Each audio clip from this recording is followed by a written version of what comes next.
J.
It's Tuesday in it.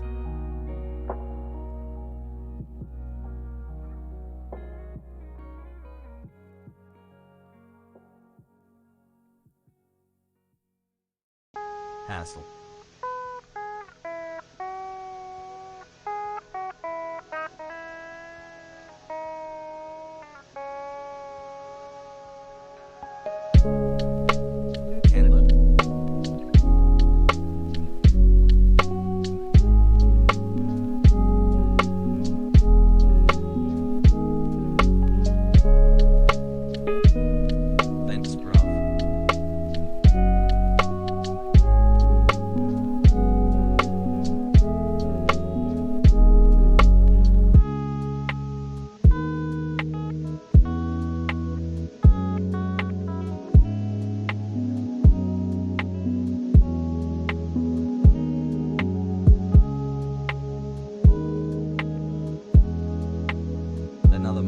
Another month where Hasan grows closer to Burma, banning me Pepe hands.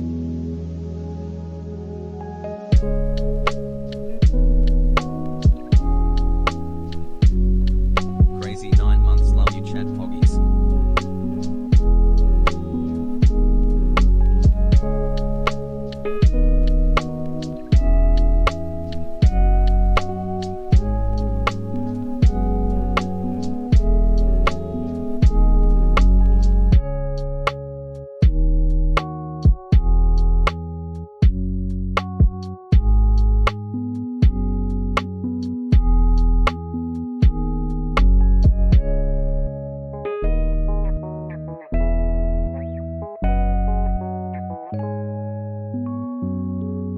Chat, is anybody hiring for graphic designers? I hate my job, but I love you hassle.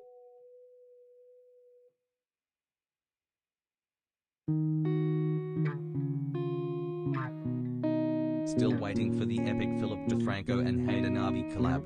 Where it at?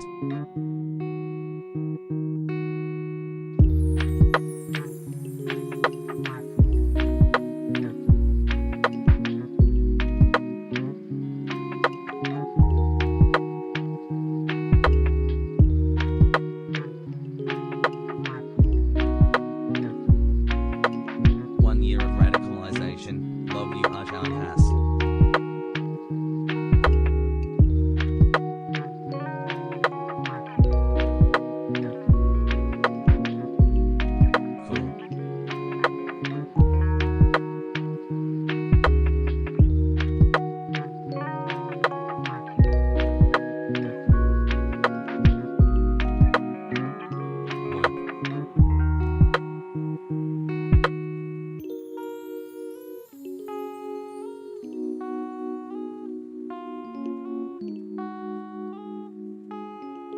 Love you with HasanAbi and love you too chat. Hassle.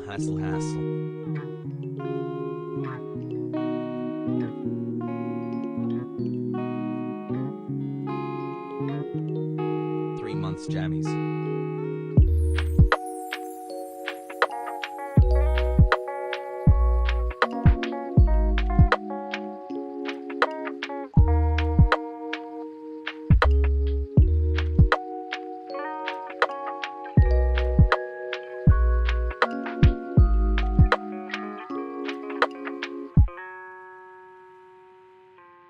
Who cares, I want this to go away FFS.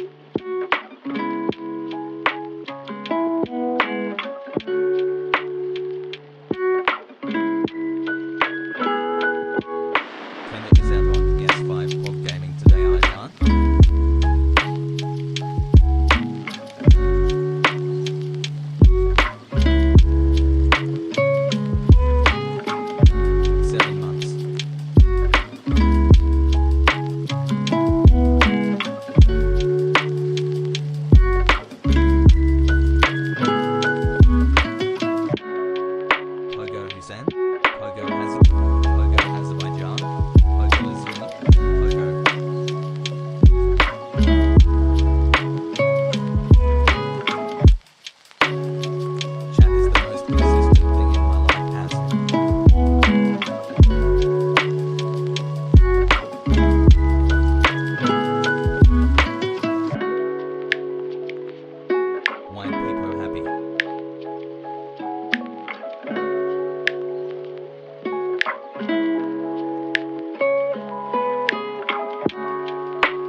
videos and just do a lot of commentary on his stream. It's all a meme.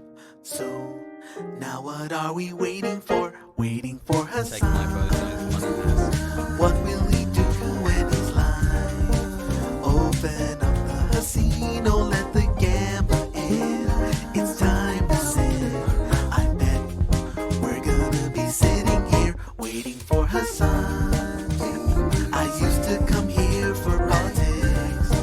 Now I watch him game and yell at great names all day. God, how long have I been sitting here waiting for Hasan? Waiting for Hasan. Waiting for Hasan. Waiting for Hasan.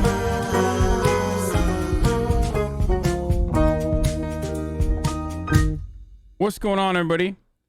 I hope everyone's having a fantastic evening, a fantastic afternoon, a fantastic pre-noon, no matter where you are in the world. I'm Hasan Piker, and this is the HasanAbi broadcast coming to you live from sunny California, Los Angeles, folks. We are live and alive, and I hope all the boys, all the girls, and all the MBs are having a fantastic one. It is Tuesday, September 21st, 2021, 11:38 a.m., and I'm a little late, and I apologize. Sorry about that. Sorry about the tardiness. Sorry about the delay. I'm having an awful afternoon, Hasan. Okay, well, you know, I hope that changes. I hope that changes quick, dude. Folks, we're live and alive, and today's a beautiful day. Part of the broadcast where I tell you a little bit about my personal news. And as far as my personal news goes, Thanks for radicalizing after the Aja. covering the Canada election last night,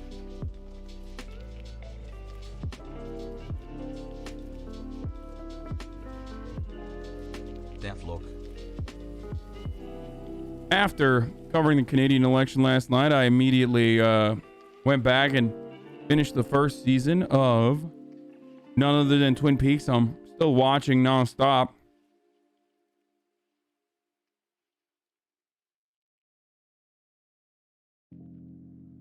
And that's pretty much it. I woke up early this morning. Love you, chat hassle. Woke up early this morning, I worked out. Dude, you want to know something fucking insane? So every single morning I've been waking up every single morning with some back pain, right? Every single morning I wake up with some shit ass back pain. And I hate it. I'm like, oh no, like it's just I'm taking the muscle relaxers at night, you know, every now and then. If it gets like really bad, every single time I work out, it flares up. And this morning I was working out with my trainer. Have you tried losing 80 pounds? Brother, if I lost 80 pounds, I would literally have like, you can see my fucking, not just my abs. If I lost 80 pounds right now, you could see like every single piece of my skeleton. I'm 6'4" and incredibly wide. Anyway, I do stretch before I work out. Hold on. Yoga form, all of that. I know, boys. I know. Okay?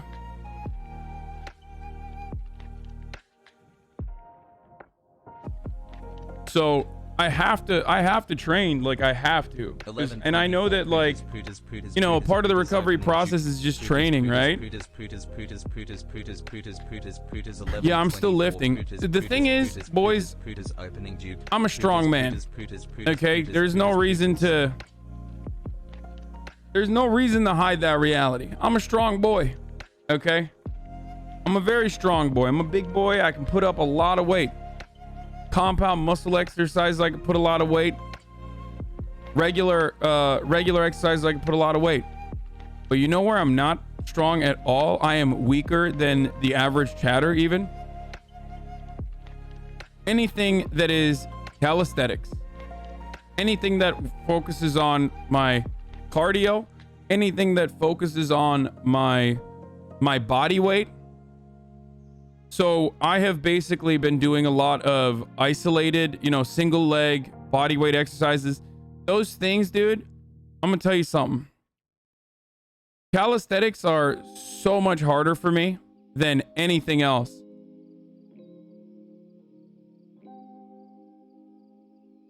So I've been focusing a lot on that.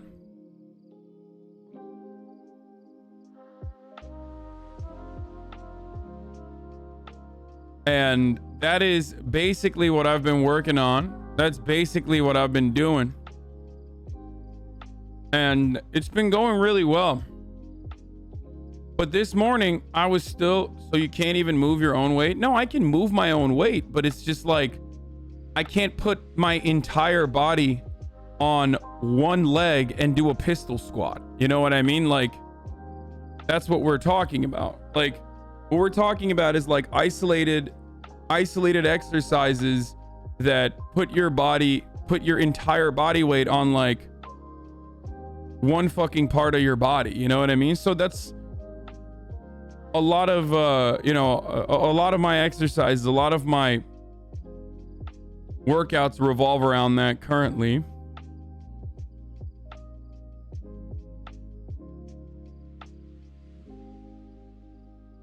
Yeah, pistol squats are insane. Can't pistol squat, Omega Law? Bitch, what do you mean? Pistol squats are one of the hardest fucking exercises on the... literally on the planet. Like... Twitch chatter saying Omega Law can't even pistol squat. The fuck do you mean, dude? This is pistol squatting, chat. Do you know how fucking hard that is, dude? Are you insane?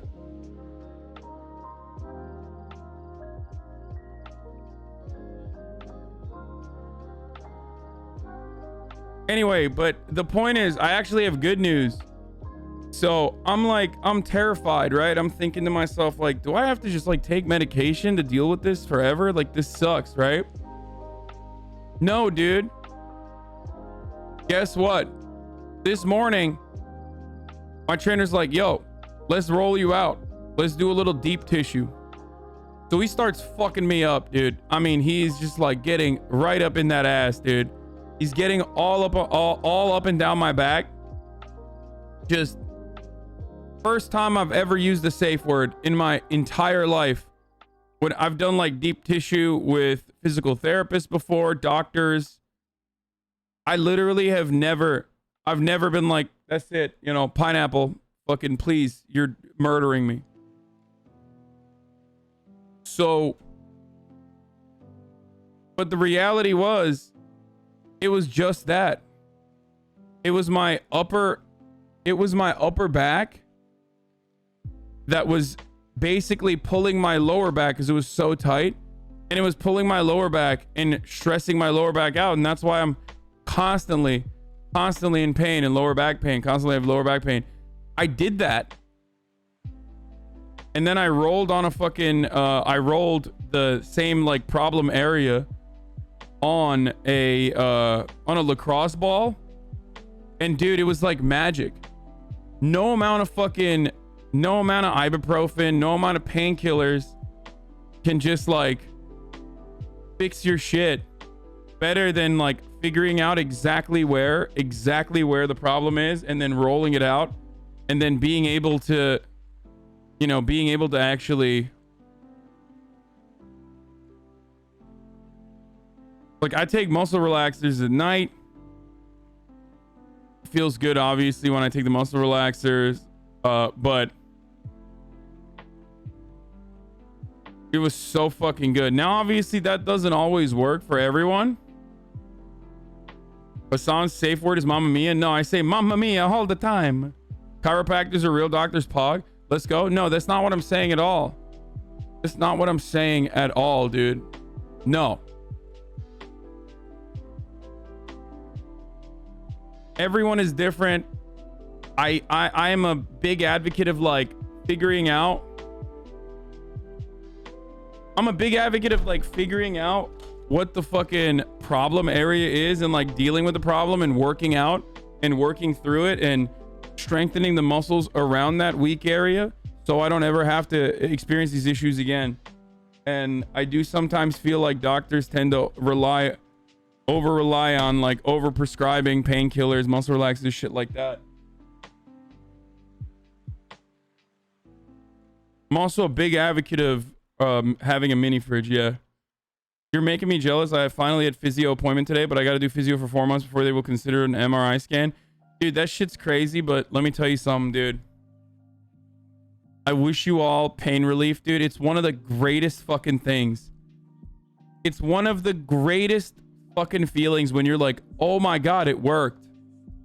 Like, it fucking worked. Now, obviously, I'm still sore right now because I've just been like, I've worked out after. But fuck me, dude. What age did your back pain start? It just started, and it started because of deadlifting. I did the wrong thing. You post on Twitter after muscle relaxes. Muscle relaxes don't, like, the ones I have are baby shit. Like, they're not.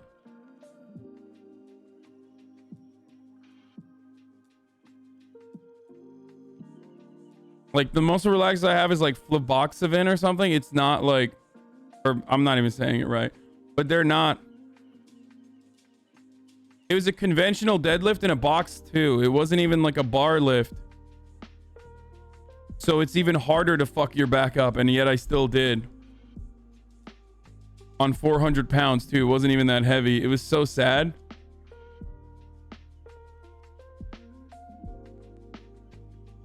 That's for anti-depression. Okay, so it's not that then. I'm just like making it up. Didn't you have back pain last year? Yeah, I mean, I love deadlifting. I used to deadlift twice a week. Roboxin. I think it might be Roboxin. Yes. I think it is Roboxin. So methocarbamol. Yeah, I think it is Roboxin.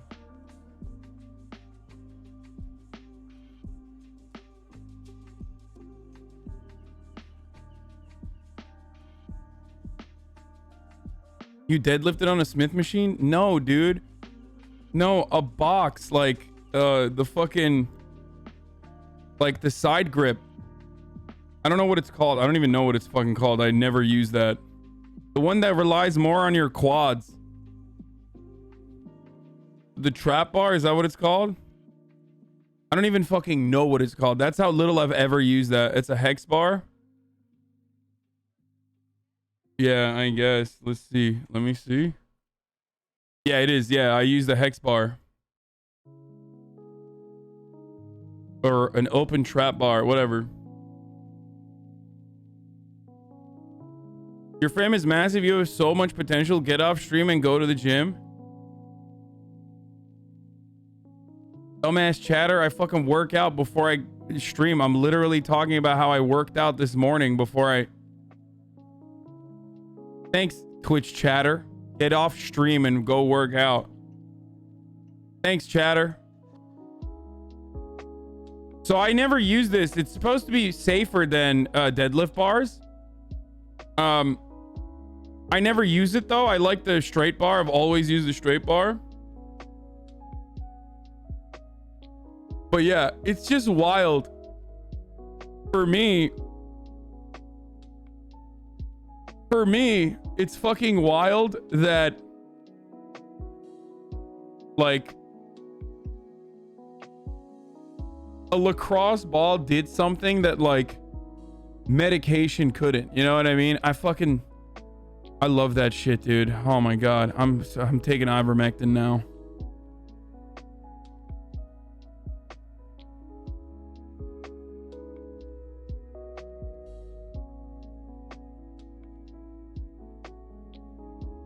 Is that Hatfield tight by any chance? Yes, it's very tight right now. Have you incorporated any core strengthening programs to support your back? Yes, I do a lot of core. Dude, I exclusively do like super fucking lightweight. I'm sweating like a motherfucker. I'm dying. When I'm doing like these incredibly low weight workouts, I'm basically fucking It's like the hardest exercises, dude. Moving your body in ways that you never have before is literally more difficult than like fucking putting up and like repping 225 on the bench press. Yeah, I do have tight hip flexors. Yes, that's common for people that sit too long. I know my hip flexors are incredibly weak. The ball didn't fix anything. It made you feel better for a while. You probably need to isolate your lower back in your training. I have been doing that.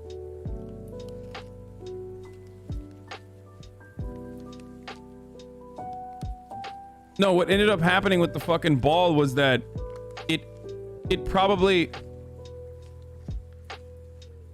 opened up my upper back that was like pulling my lower back, like my like next to my spine on the left side, like on the left side of my spine. Like if your spine is like this, you have muscles right on the side of your spine that go all the way down to your butt. So if I'm feeling pain here on the you know lower part and I don't realize why, and I'm trying to stretch like areas around it, but I don't realize that it's actually because of the fucking pain here. It's because of an injury here that's like pulling it because it's too stressed, and it's pulling it up. It's pulling this like lower fucking spine up. Releasing the tension here alleviates the pain from this area.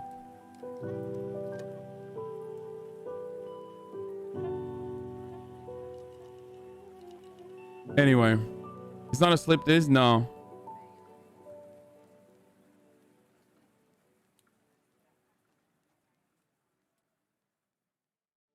Oh shit, Twitch and National Music Publishers Association unveil deal ending months of animosity. Let's fucking go, dude. Woo! Okay, folks, let's get to it. Let's get to it. I'm gonna blast off. I'm gonna fucking tweet that I'm live to Macy's. I already sent a fucking fat playlist, dude. So let's get into it. Daycare is open. I'm live and alive. We're talking infrastructure. I'm making fun of Canada. Biden addresses the UN General Assembly, and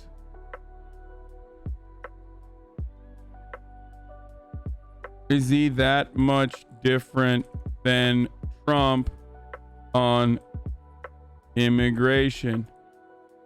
Nope. www.twitch.tv/HasanAbi.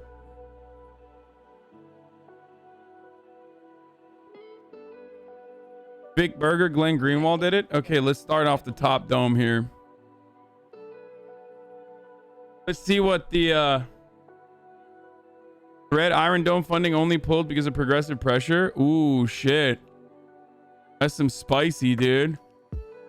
That's some spice. A little bit of drama with the Dem passage of the CR debt ceiling in the House. A group of progressives have told leadership they will not vote for the bill if it includes $1 billion funding for Iron Dome. The flap has led to the Rules Committee to go into recess. Update: source confirms that Representative Pramila Jayapal told their fellow progressives on call today that she will meet with House Speaker Nancy Pelosi today.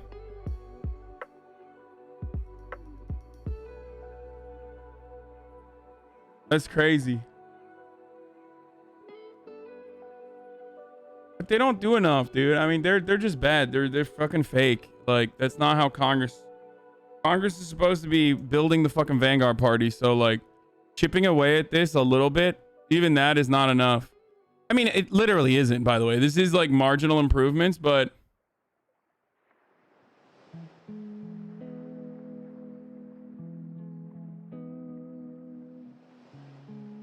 oh, never mind. McGovern reiterated that the Iron Dome funding will be in the final appropriations package. Rose DeLauro reiterated that the Dem commitment to funding the Iron Dome in the next fiscal year, so it didn't work. They didn't even do that. The Iron Dome funding has been removed from the CR debt limit bill, though. Here's the new CR debt limit text: Sans Iron Dome. Of course, they're gonna still do it. Oh, wait for this deal. Doesn't offer licenses. Not much changes for you.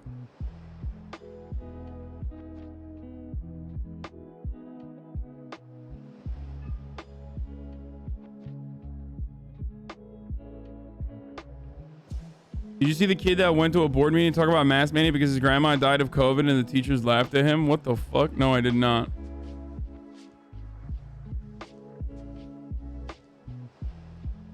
It's kind of like the Iron Dome is only one part of the, you know, the funds that we send over to Israel. And it's probably the only fucking fund. It's probably the only part of that that is like unironically like a good thing. You know what I mean?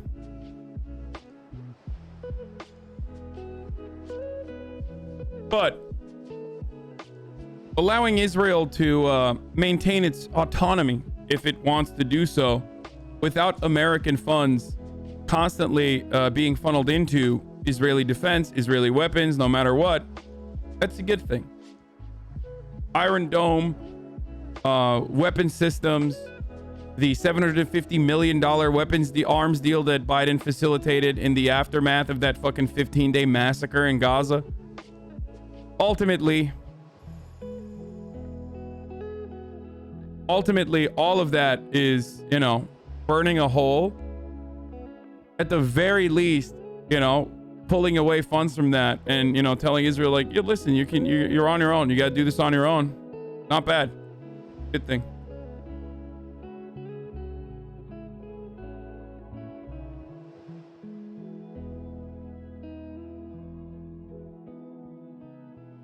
We watched this? Oh, we did watch this, yeah. Jesus, it's iron, not Iran.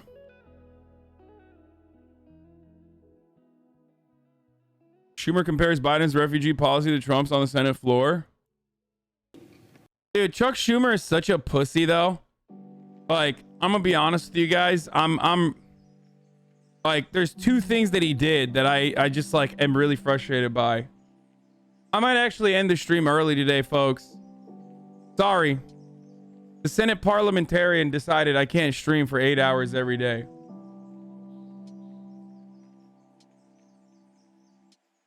So, you know, I guess like we have to live our lives by the Senate Parliamentarian, an unelected, appointed position.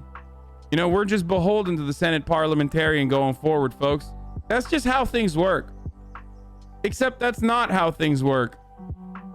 And that's not how anything should work. So we'll get started on that one too. The Senate Parliamentarian decided we're having lutefisk for dinner. Sorry, that's just how it is. Yeah. Today when your mom is like, hey, have you taken the trash out? You can just tell your mom like, sorry, mom, Senate Parliamentarian overruled you, says that I don't need to take the fucking trash out. Because that's just how it is. What is this? Please hear me out. I think that Ninjite really should get unbanned because he's a really cool chatter. And oh my god, I'm gonna double ban him now.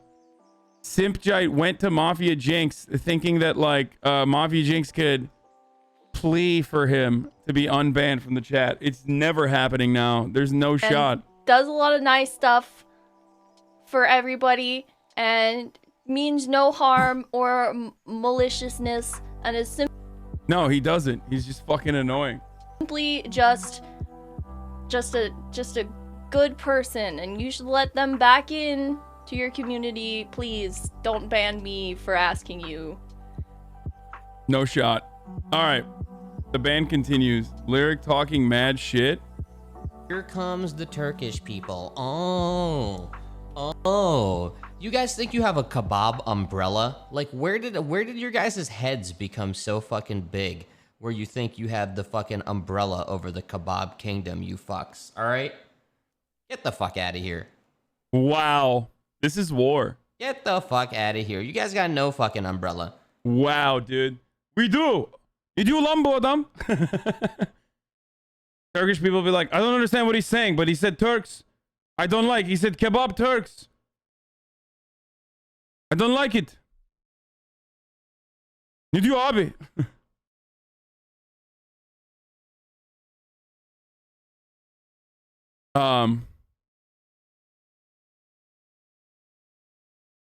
Sargon's response to Sean? What? I don't fucking care, dude.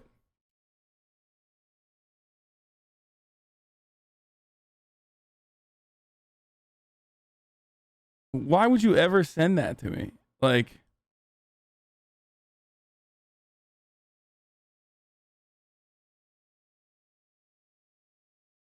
folks, first of all, let's get started on this. IATSE Hollywood Union is calling for a strike authorization vote by crew workers. They're probably going to get it, too. That's right.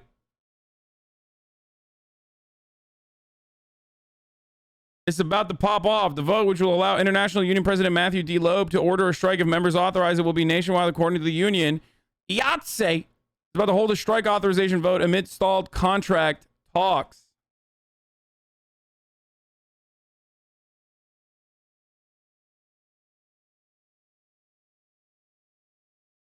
Today, the AMPTP informed IATSE that they do not intend to respond to our comprehensive package proposal presented to them over a week ago. This failure to continue negotiating can only be interpreted one way. They simply will not address the core issues we have repeatedly advocated for from the beginning. International Union President Matthew D. Loeb and 13 West Coast local leaders wrote in a message to members on Monday. As a result, we will now proceed with a nationwide strike authorization vote to demonstrate our commitment to achieving the change that is long overdue in this industry. The vote, which allows International Union President Loeb to order a strike if members authorize it, at the very least, pertains to all 13 West Coast local of the union that are currently in talks for a 3-year basic agreement.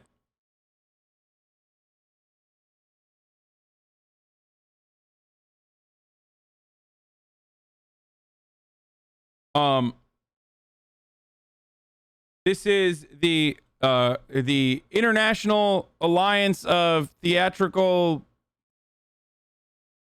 What is it? Hold on. Stage employees, I think.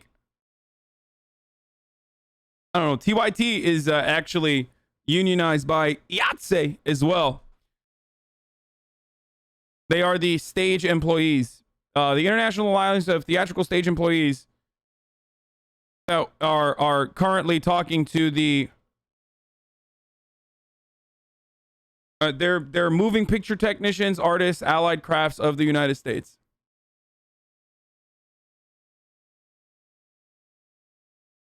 It's everybody. It's everybody on background. It's everybody that works behind the scenes.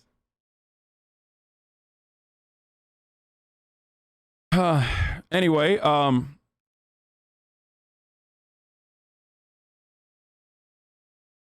so that is that's exciting stuff. Solidarity with the IATSE workers. I know I have some in my chat. I have some in here in this community that are members. So exciting stuff overall. Jank got rolled, lol. There's a million moving parts behind any production, and we want better, baby. Yeah. My company's in the IATSE local union house. I work at a production company that does sound lighting and staging for a bunch of stuff. They're a great union. Yeah, unions are great overall. It's a good thing. I mean, leadership is not great, but stop backpedaling, bro. Yeah, I'm backpedaling directly into my daily pro-union conversation that I have.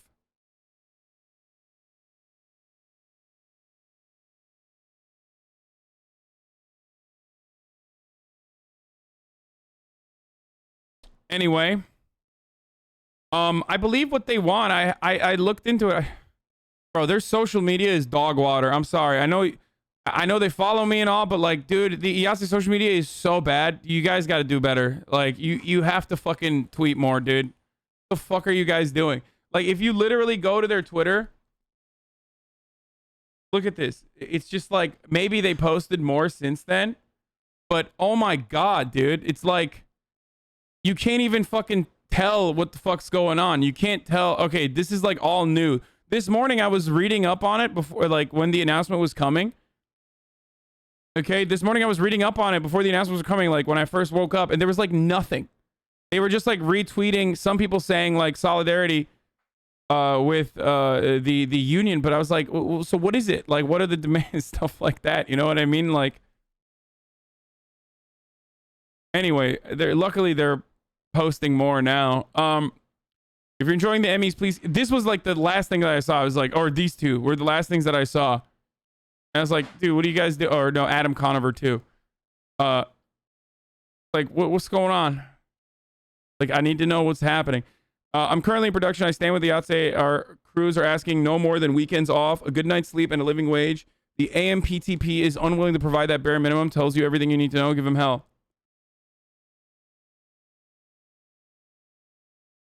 Film crews work harder than most people outside. Look at that, dude. Jeffrey Wright. Okay. Film crews work harder than most people outside the biz would ever imagine. Relentless long hours under the dollar's pressure to get it done right and right now. Not letting my IATSE colleagues down is part of what drives me on a set. Matriculate that ball down the field with them 100%.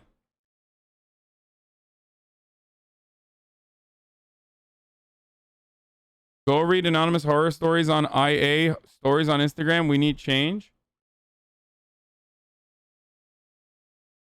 Oh, behind the camera anonymous stories. Film entertainment workers can share their stories about the issues affecting them to build solidarity across news and crafts. I recommend calling your local office holders to let him know about a potential for a strike. Just reached out for a state senator and their office wants us to get in touch so the senator can show us support.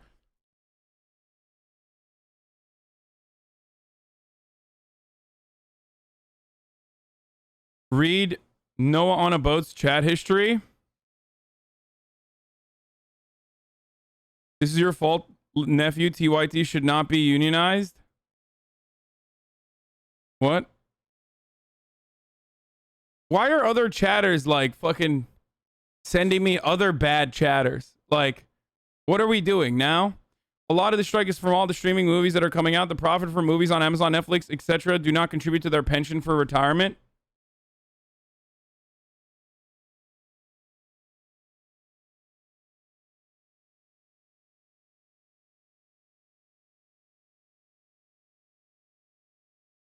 Tweet your support? I'm not, dude. I'm scared. I'm scared to tweet my support, dude. Just kidding. Tweet your support, he says.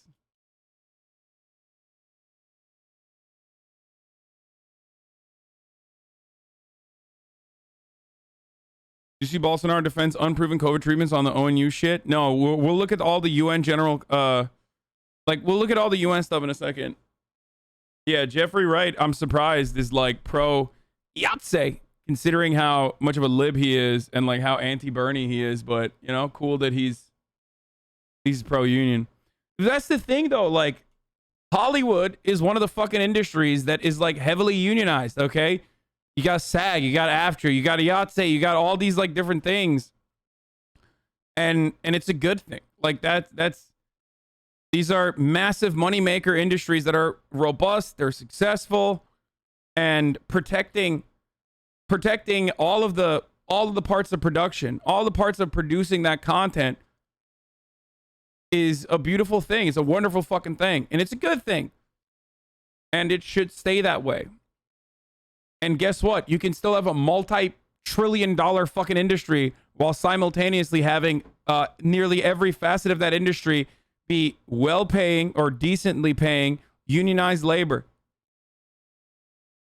God damn, dude.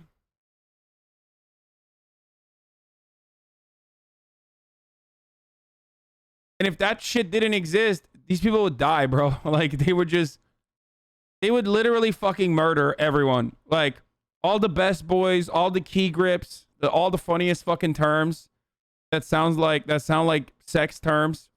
All those positions, they would just be dying like left and right. Yes, that's right. For those of you who don't know, best boy is a real term. That's a real thing. When I first found out, I was shocked.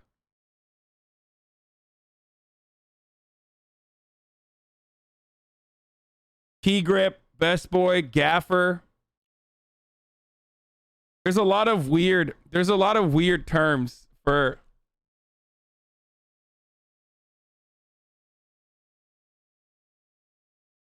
a lot of the positions that people work in this industry. Are you calling my industry? Why are you calling my industry weird, Hasan?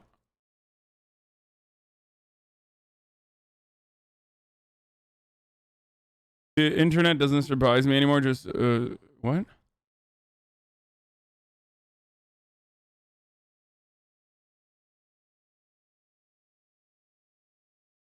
Hasan anti-fluffer? Yeah. Anyway. They show the terms and the credits in the movies. Yeah, I know. It's just like funny and interesting. Okay.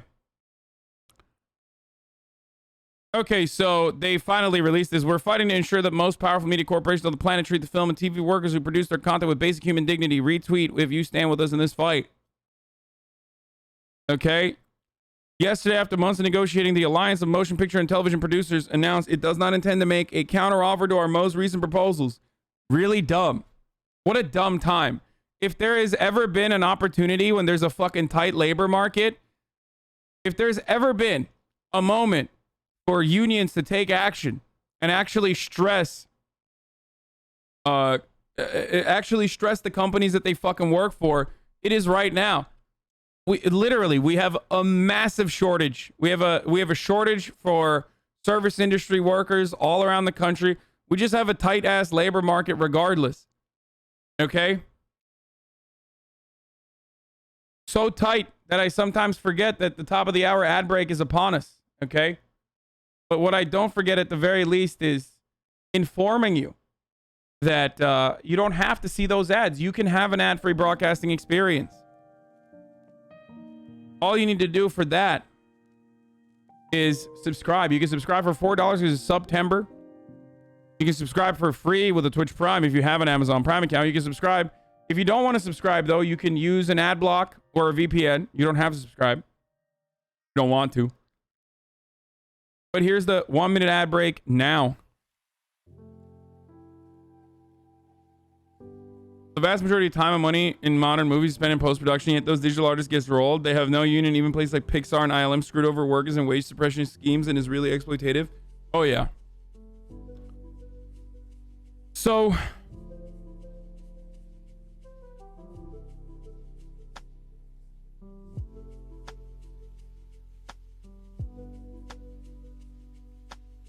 I purposely disable my ad block on your channel so you can buy your second houses on. Don't do that. Don't be stupid. Please. Like, ads are fucking annoying. That's the dumbest thing you can ever do. Like, you're not benefiting me at all. I would much rather you watch the entire broadcast and not see a single fucking ad. If you have an ad block that actually works on Twitch, because there's not a lot of them out there,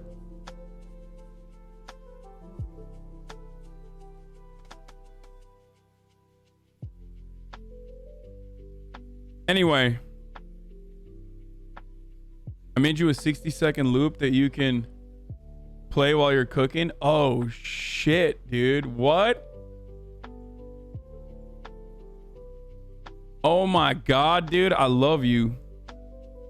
America's going to be full of sit-inside snowflakes that judge every move any laborer makes.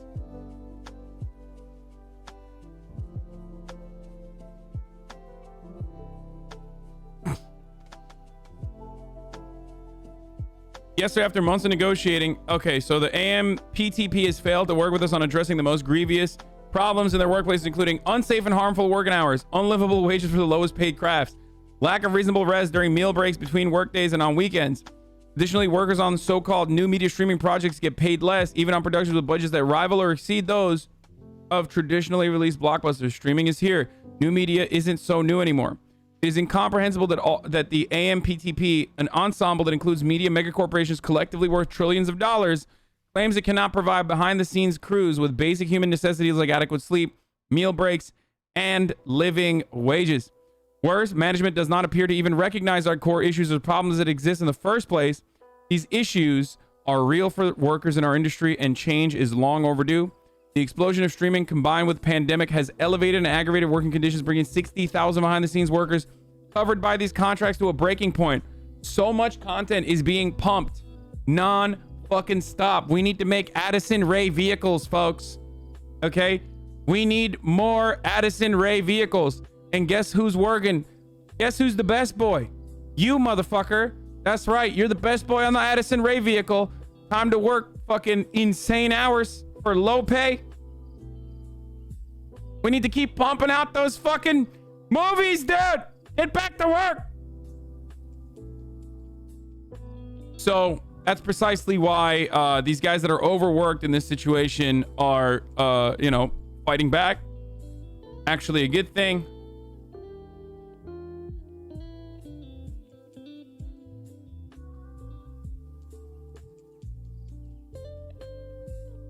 So, you know,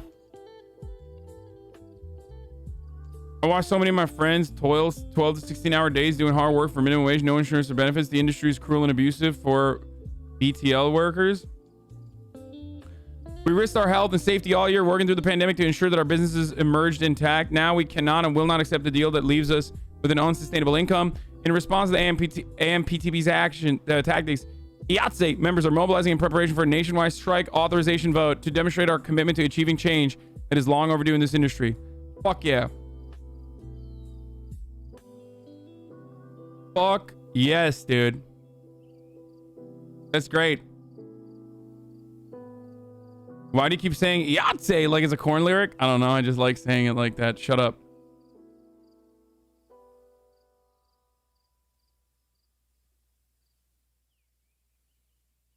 Jobs are about to be a lot more coveted as the assistance from government dries up. It's going to come back from that high water line.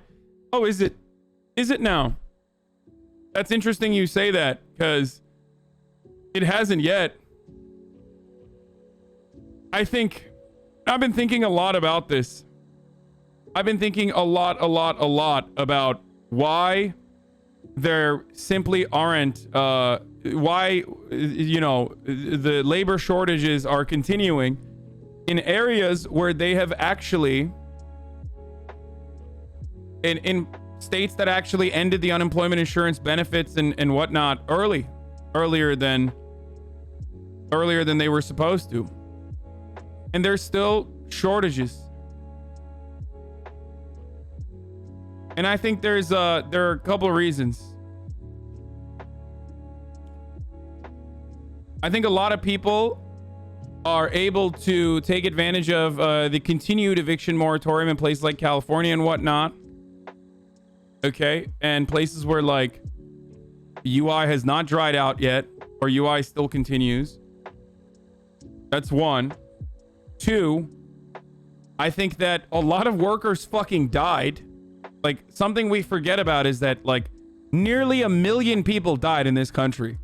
You know, no matter how old they were, some of those people did work. And lastly, and perhaps more importantly, I think undocumented labor. Like, the American economy cannot continue without undocumented labor. All of those fucking restaurants. How many of you that work in the service industry know that like the busboy is almost always like undocumented? A lot of these businesses, a lot of these small businesses could get away with like the horrifyingly low wages because they were fucking exploiting people. They were exploiting people that could not push back, that had no say in the process.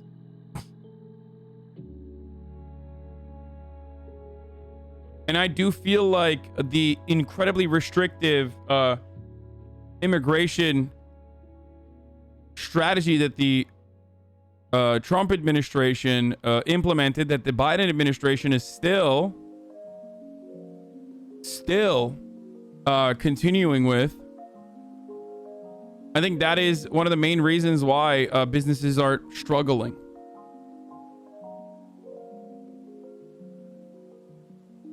A lot of parents can't get back to work because there's not adequate child care. A lot of parents can't get back to work because there isn't adequate child care. So they're trying to make do.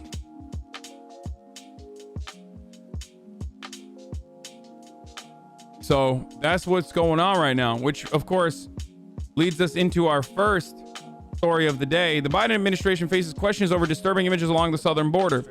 Now, before we get to this, I want to start off with a little bit of fucking insane propaganda. Okay? Before we talk about this, I want to show you what a propagandist media does. Okay? I think it was on CBS. Was it on CBS Morning that Jen Psaki went on to answer questions? Was it CBS Morning? I'm sure you guys have seen it already.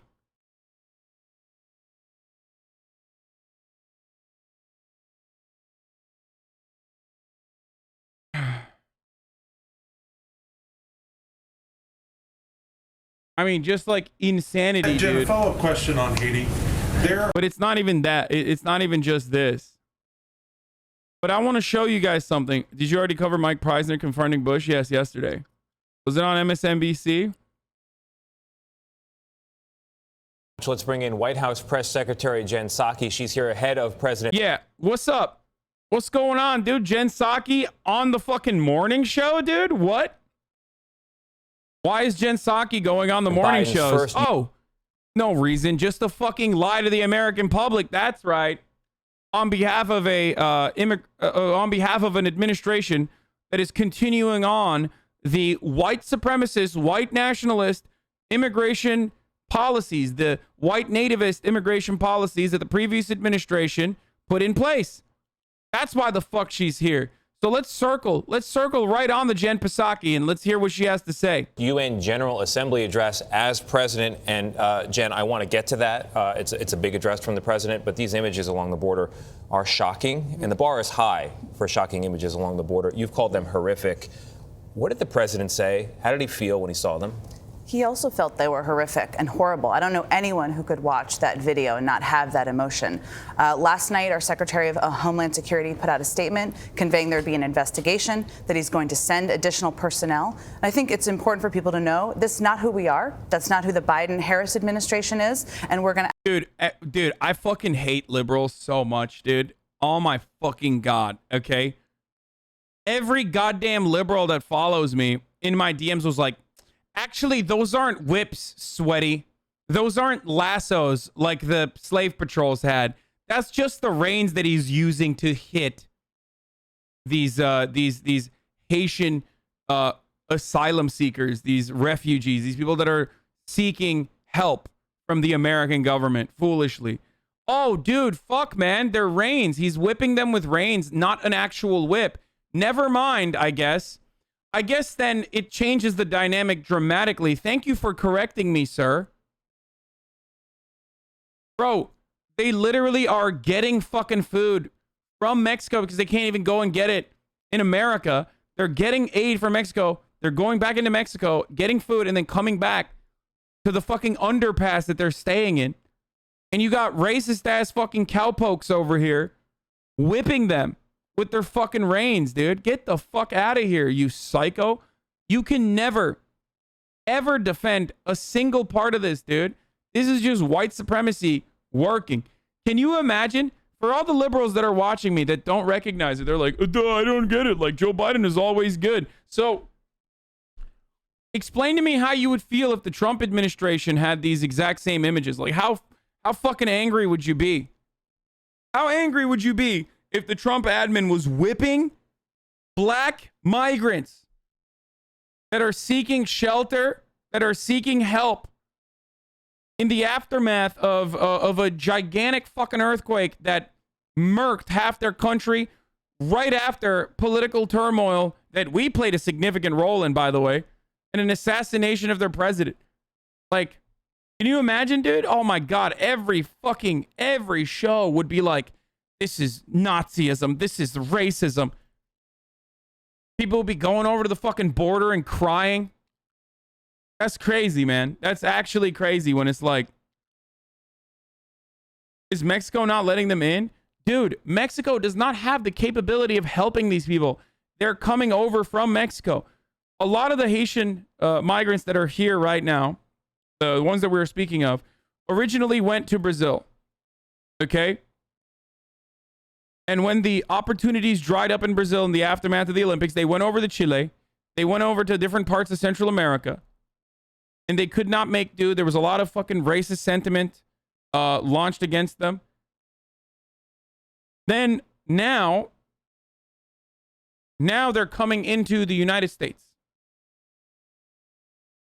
The Mexican security forces are also whipping them on the other side of the fucking border, by the way. Don't get me wrong. Like, you know, the Mexican army is also literally whipping them just on the other side of the border because they're complying with the Trump deal that was facilitated with the AMLO administration to keep the migrants inside of Mexican borders.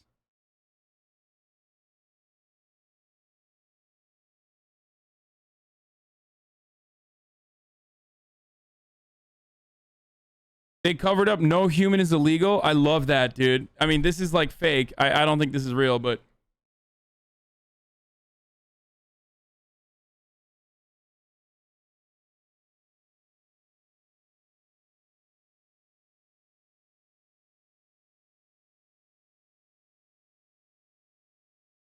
like, I mean, this is a powerful image, dude. You got white slave patrol people whipping fucking black people, dude. I mean, what more do you need to see? Like, this is just straight fucking, this is just white supremacy. This is a photo that captures white supremacy in the United States of America in 2021.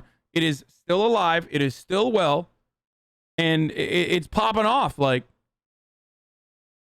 and to all the liberals who fancy themselves to be, you know, on the right side of history, who fantasize about how they would be on the right side of history. They'd be like fucking, you know, helping free slaves and shit. Like, dude, if you're not doing everything you can to fucking apply pressure to this administration to stop this immediately and help these Haitian immigrants instead of fucking deporting them, and it's like weird to even call it deportation. They're purging them, okay?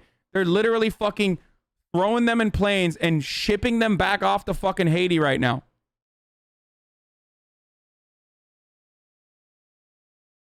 Using a Trump era provision to say, oh, we're protecting the country from COVID. Here, don't take my word for it. Let's hear Jen Psaki talk about it. Absolutely pursue that investigation and get to the bottom of what happened here. Meanwhile, deportation flights are ongoing. And I think what's confusing for people there is... Where do you see whipping in this, though? It's the horse's reins. They're proof of whipping. Dude, what the fuck are you talking about? It's not just a whipping, dude. It's literally... First of all, there are photos of them getting whipped by the fucking dude in the horse reins who's like punching them, fucking trying to pull them off, doing a bunch of insane shit in that scuffle. But you are a psychopath if you're like, well, I don't see the whipping. Like, I want to see what? You want to see the pelting, dude? You want to see like the actual fucking scars? Is that the only way that you will recognize that this is fucked up? You watch people getting rounded up like fucking cattle by some yee dipshit who fancies himself a fucking cowboy, and you're like, I don't know.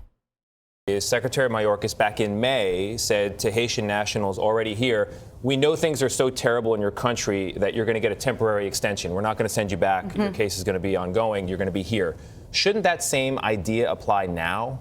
You're right. Temporary protected status, which is something the Secretary and the Secretary of State also put in place. They actually extended it further because of the turmoil on the ground into later in the summer. Now, anyone who was here before then may be eligible for temporary protected status. It's fucked up, but there's no whipping. You can't show us any proof of it. If you can, I'll admit I'm wrong happily. I won't support lies, though. Show me someone actually being whipped or even hit at all. I've seen it anywhere. Okay. Let me ask you a question, Zutron. Let me ask you a serious question. Is whipping the only part of that you care? Is that where you draw the line? Let's say there is no whipping, okay? You fucking pathetic white supremacist psychopath. Let's say there's not a single fucking frame of whipping that the reins are being used to whip someone. Do you really think that that's the main problem I have with this situation? It's the whipping? Like, everything beyond that is actually not dehumanizing? The fact that they have to go to fucking Mexico to get food and then come back is already dehumanizing enough. The fact that they're living under a fucking underpass is already dehumanizing enough. You fucking dipshit Nazi fuckbag. Holy shit, dude. It's fucked up, but there's no whipping. You can't show us any proof of it. I'll admit I'm wrong. No, you won't. You won't admit you're wrong because you don't give a fuck. All you care about is like trying to fucking win an argument over minutia.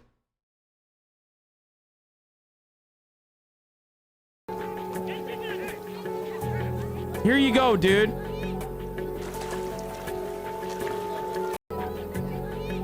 Are you happy?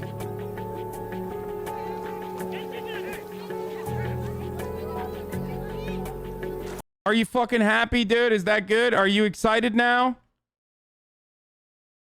Was that the only fucking problem? Now they're going to be like, well, it's actually hitting him with the reins. It might have been an accident. He can't admit that he's wrong because I banned him already. Dumb fuck. I don't want that kind of fucking idiot in here.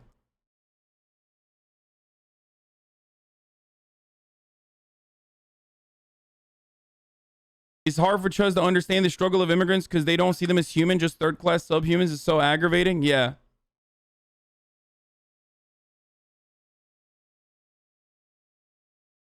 It's so strange. Like, it's such a fucking strange thing to, like...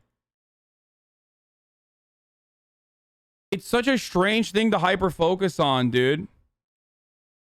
Like, you see these dudes rounding up migrants like they're fucking cattle and, like, beating them and shit, okay? And, like, even the horse trampling alongside them is terrifying enough.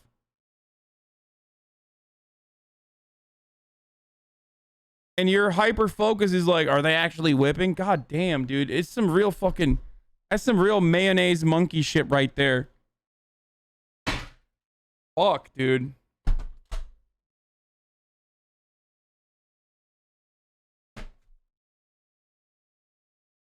Absolutely. I'm sorry. Actually, I don't see the whipping, so, sir, that could be anything.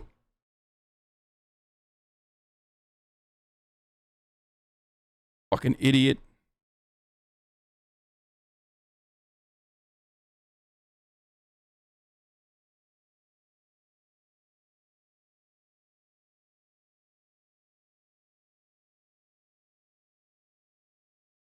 If that's your focus, you're gone, dude.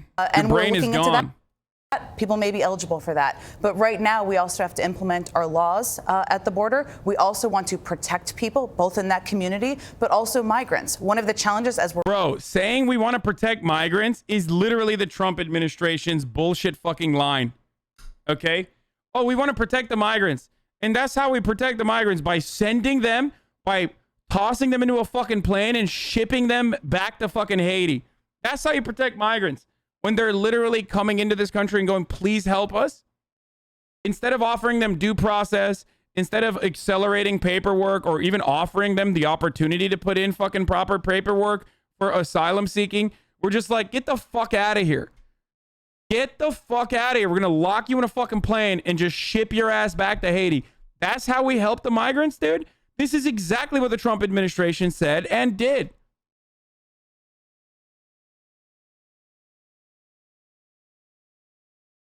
We're all facing a pandemic here, is the gathering of so many people. We're still implementing Title 42, which means that we are going to send people out of the country who come in as we implement that. A COVID safety protocol. Exactly. But did you say that it's possible that that extension that applies to Haitians already here could apply to those coming across the border Well, now? Tony, it's already been extended because of the turmoil on the ground. It was early. Oh, yeah, dude. Hey, what's up? Wait. Let's run that back. Sorry. I love that the media like actually asks like good questions every now and then. Possible. The country who come in as we implement that. A COVID safety protocol. Exactly. But did you say? Yeah, COVID safety protocol, dude. Hey, here's COVID safety protocol. Literally fucking inoculate every single migrant that comes in. There you go. Inoculate and quarantine. What's the problem? Yeah, they would fucking love that. I'm sure that like, first of all, there are millions of unused vaccines, okay? There are thousands, hundreds of thousands of unused vaccines all around the fucking country. Go ahead. Give it to the Haitian migrants, dude. I promise you they would love that. Okay? There you go. Problem solved. Quarantine, vaccinate, and quarantine. 14 days, and then after that, boom. Accelerate paperwork and move them over to permanent housing, or at least temporary housing for the duration of the paperwork. You kidding me, dude?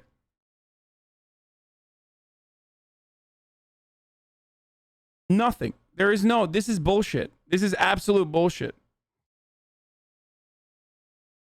That it's possible that that extension that applies to Haitians already here could apply to those coming across the border now? Well, Tony, it's already been extended because of the turmoil on the ground. It was earlier this Yeah, they extended it because, you know, there's a lot of turmoil on the ground. That's something that the Secretary of Homeland Security and Secretary of State do look into. But again, as we look to the photos, not just the ones you referenced, but of all of these families and people under the bridges, we wanted to also take steps to implement our laws and to protect a lot of them from the spread of COVID. Hold on. I'm gonna do it right now.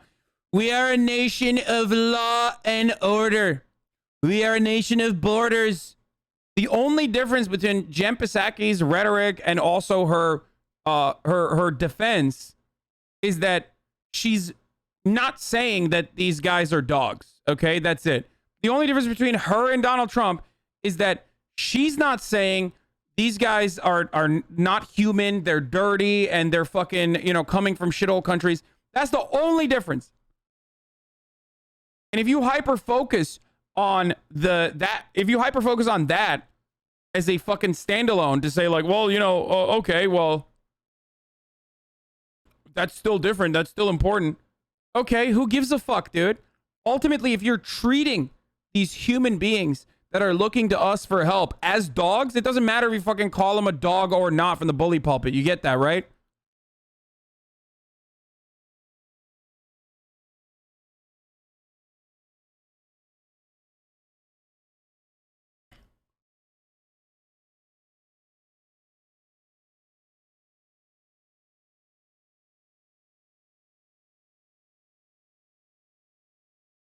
So explain to me why this is going on. You know? What is happening, dude? What the fuck? Why is the Biden administration fighting in court to keep a Trump-era immigration policy? If you come to the U.S. illegally, you will be returned, Mayorkas said at a news conference. Your journey will not succeed. What's up? Why are we continuing Title 42? I thought we ran on how the Democrats were going to be different, dude. What's up with that? Can someone explain to me what the fuck is up with that, dude? Why are we still literally doing the Trump administration immigration policy? I thought that the guy who wrote that, Stephen Miller, was a white supremacist, dude.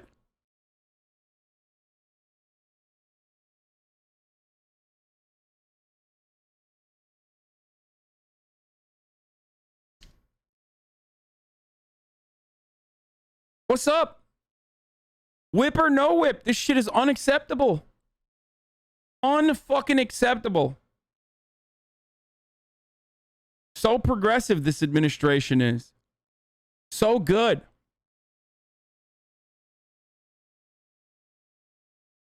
Animals, dude.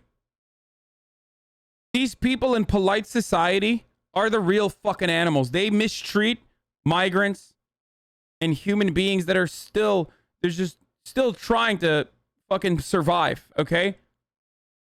The real animal is the person that fucking sees someone who's in a desperate circumstance and fucking sicks their rabid fucking dogs on them. That's the real animal shit.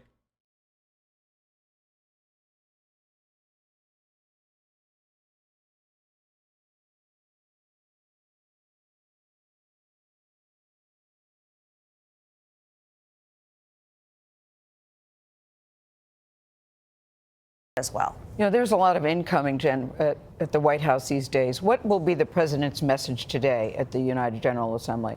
Well, he appears to be really under the gun on so many different levels. Well, the way the president views it, and we all view it, is that's what you do as president. You navigate crises, you weather storms, and we're certainly doing that right now. But bro, this is, by the way, what you are seeing is just the future of American climate change policy. I just want to let you know, like, what you are seeing unfold in front of your eyes, this is America's future climate change policy. There will be a lot more migrations occurring all around the planet from developing nations that cannot handle the heating, that cannot handle the extreme weather conditions because they simply do not have the infrastructure to deal with it. What you're watching right now, I've talked about this literally years ago, okay? Like, I've been talking about this exact thing for 10 years almost now. It's fucking happening. But this is a huge opportunity today for the president. He's obviously been on the world stage for a long time, but he's going to say to the world, all the leaders in the room, we're not looking inward after we end a 20-year war. We're going to look. I don't give a fuck about this shit. I don't give a fuck about what Joe Biden is going to tell the rest of the fucking world leaders.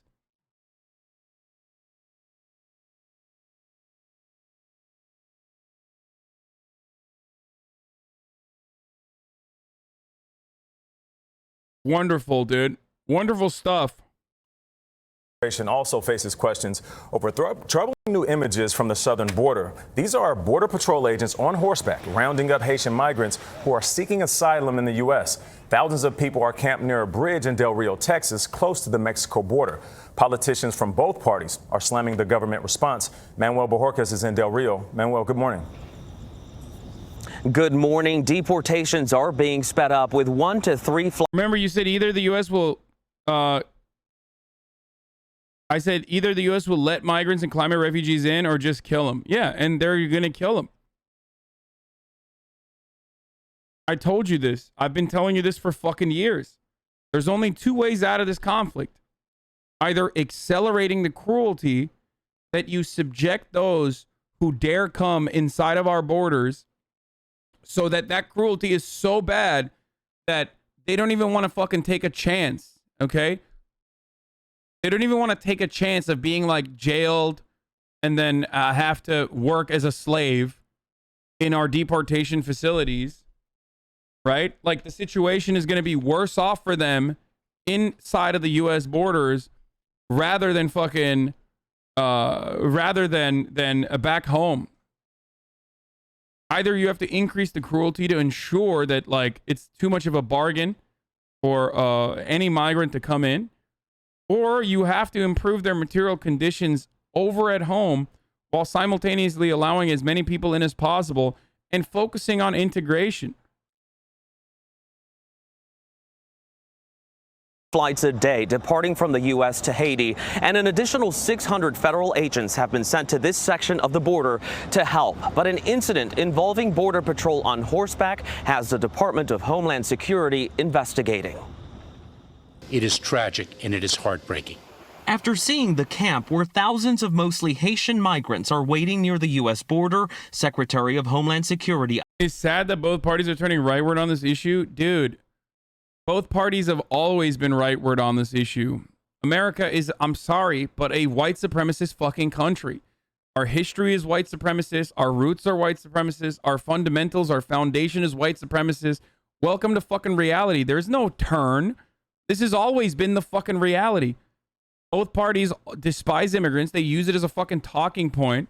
They love the labor. Don't get me wrong. They love that cheap labor. Ooh, there's a reason why businesses don't get like significant punishments for hiring undocumented immigrants. Okay? Without undocumented immigrants, we have no economy. Okay? They love that cheap labor. If you wanted to truly stop undocumented immigration in this country, you would just start fucking hurting the businesses to a degree that it's not just a simple fine or a slap on the wrist. You would charge them criminally for hiring undocumented immigrants, but they don't. Okay? Because we would never have meat production. We would have no agricultural production without undocumented migrants, without undocumented immigrants. That's just the fucking reality. And the real way to fix that problem is not by continuing this double-tiered system where like the American workforce that's documented is already being exploited and oppressed, but then they're constantly threatened with a never-ending refilling labor pool that will work for much, much less for way worse conditions. It's to actually document everyone and allow everyone to unionize so they can fucking advocate for better workplace conditions, better safety for all workers. But no, it's a lot easier for capital owners to pin American documented workers against the undocumented laborers over and over and over again, while they take up a larger piece of the pie every fucking day. The entire pie is there for the taking. You just can't even recognize it because you're too focused on like these people that look different than you, these people that like, you know, sound different than you, that you've been told are bad and evil and wrong and dirty, they've been dehumanized, are coming in here to steal your fucking job. And take away like the tiniest fucking fraction of that pie that you're already given.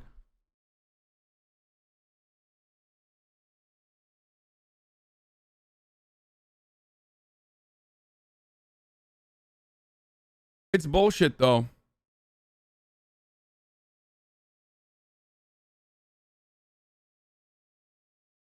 And by the way, if there's fucking any, if there's any truth, look at the situation right now. Look at the labor shortages that people are fucking screaming about, dude. They don't want to fucking do that. They don't want to work.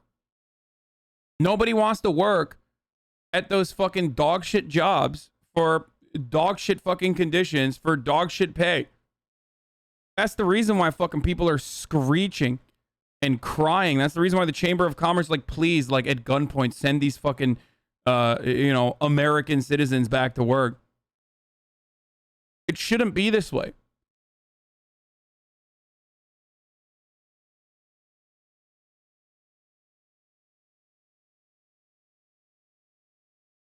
Alejandro Mayorkas issued this stark warning. If you come to the United States illegally, you will be returned. And in one case, an agent on horseback can be seen grabbing the shirt of a migrant, appearing to whip him as he desperately tries to escape. But Mayorkas was also asked to respond to images like these. Border Patrol agents on horseback seen trying to keep He's like literally trying to whip them as they're getting away from crossing into the country. As one group tried to pass, an agent said this. Hey, you use your women? This is why your country. In a statement, a spokesperson for the Department of Homeland Security called the footage extremely troubling and said DHS is investigating the matter. Aquí a los Estados Unidos, how difficult was that journey? Some of the migrants who do qualify for asylum have been allowed in, like Ralder Hasan. And why did you leave? ¿Por qué saliste de Haití? Porque mi país no tiene buena seguridad. There's no security in Haiti. Sí, por eso salimos y a buscar más vida. Looking for a better life, una mejor vida. Javier Martinez Jr. is a lifelong resident of Del Rio. He says citizens in his city fear possible shortages of medical care. We are a population of 35,000 or more. Now we're accommodating over 10, 13,000 more. Our little HEBs, our little Walmarts are not, you know, at capacity for that. So our shelves are being a little empty now.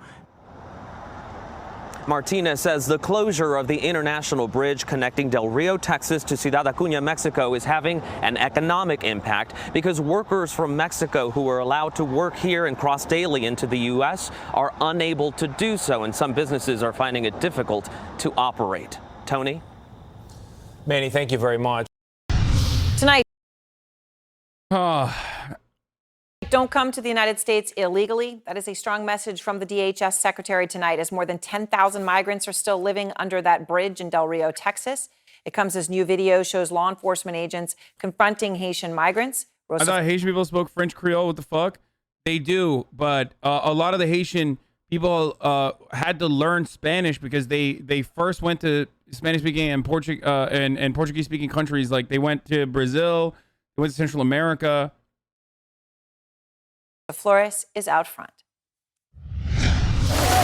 Questions tonight. Dude, I'm not gonna fucking hang out at the beach. You still got money to buy a Jordan PSG jersey? I can't even buy that. Dude, fuck off, dude. Jesus Christ. Imagine pocket watching some of the most fucking, literally the most marginalized person on the planet. Like, pound for pound, one of the most oppressed human beings on this planet right now. You're staring at him on your fucking computer screen in America, in your mommy's little basement, and you're going, oh my God, I can't believe he has a fucking jersey. Jesus fucking Christ, dude. Yeah, dude, a lot of people have fucking fake shit, okay? I'm just gonna let you know. Even if it was a fucking genuine jersey, who gives a fuck? About this video appearing to show Border Patrol agents confronting refugees aggressively on the Rio Grande. I don't think anyone seeing that footage would think it was acceptable or appropriate. The conditions under the International Bridge in Del Rio, Texas, a border town 150 miles west of San Antonio, also raising eyebrows. Have you seen anything like this before? No, this is the first. Thousands of migrants living in makeshift huts, sleeping in the dirt, waiting their turn to get processed. Was America always so hateful to immigrants, or was it more recent development of Reagan-era conservatism? Dude, Ronald Reagan was a racist asshole, but America was always horrifying to immigrants, like horrible to immigrants. But Ronald Reagan would look like a fucking angel with respect to his immigration policy in comparison to the Democratic Party of today. Like, we were genuinely experimenting with amnesty in the Reagan era. Like, there was like a legitimate fucking conversation about amnesty. There was amnesty too. Like, he was still a racist piece of shit, and he was still awful to fucking immigrants. But like, Ronald Reagan would look better than like most of the fucking only on immigration policy, but like post-DHS, in the post-DHS world, every president has looked significantly worse than Ronald Reagan. Assessed by U.S. immigration authorities, a site DHS Secretary. Why is there not the same criticism of EU countries that have a strict immigration law when you put them on a pedestal for other policy? Have you fucking heard the way I fucking scream about immigration in the EU? First of all, I literally think that like EU does not do anywhere near enough. And even then, for pound, France, even the most fucking racist countries in Europe, still do more than we do. Bro, we took in 75 refugees in fucking Montana or Wyoming, and the governor was like, 75 Afghan refugees. And the governor was like, we can't. We gotta kill them. We gotta do something about them. Okay, I don't know.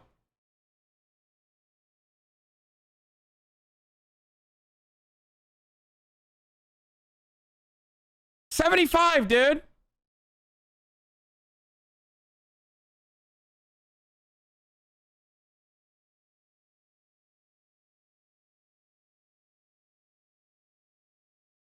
Yeah, I mean, we ethnically cleanse Mexicans, yes. Are you talking about the Bracero program?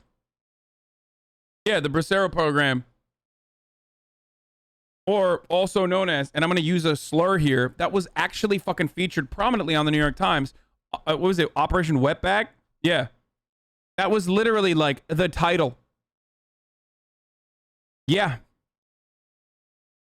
Tell me about how, you know, the American government has historically always relied on Latino immigration and migrant labor. Always, only to fucking turn their back on every single person that worked here, that was trying to, you know, make a better life for themselves. Only to fucking literally just like ship them off to like random parts of the country. Just like horrifying shit.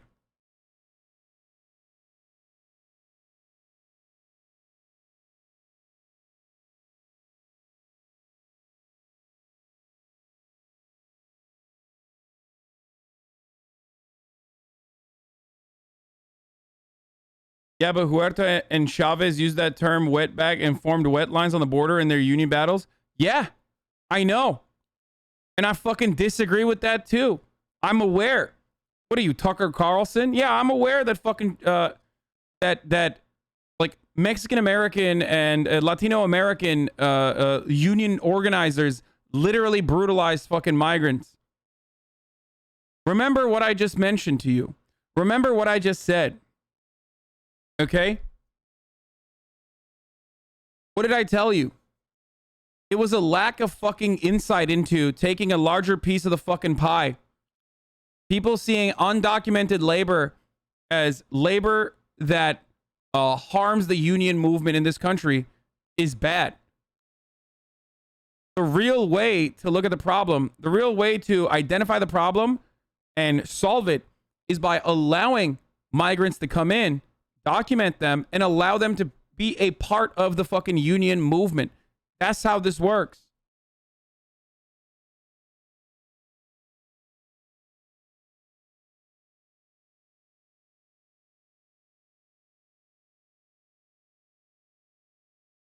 They considered migrant laborers that were crossing the border to work scabs.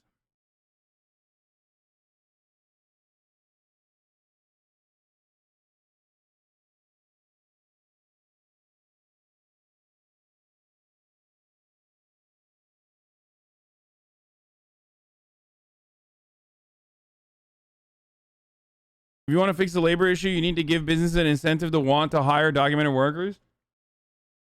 No. Undocumented immigrants do not fucking... Okay. Undocumented immigrants do not hurt the overall labor movement. They only are used, they're only weaponized against the documented labor force as a threat. Okay? Oh, you're not going to work? That's fine. We have this other person who will work for much less than you and much worse conditions. And the moment that they fucking speak out against the work conditions or back pay, we'll just fucking call INS or ICE on ourselves so they come in, raid, and fucking deport them. This is the common practice.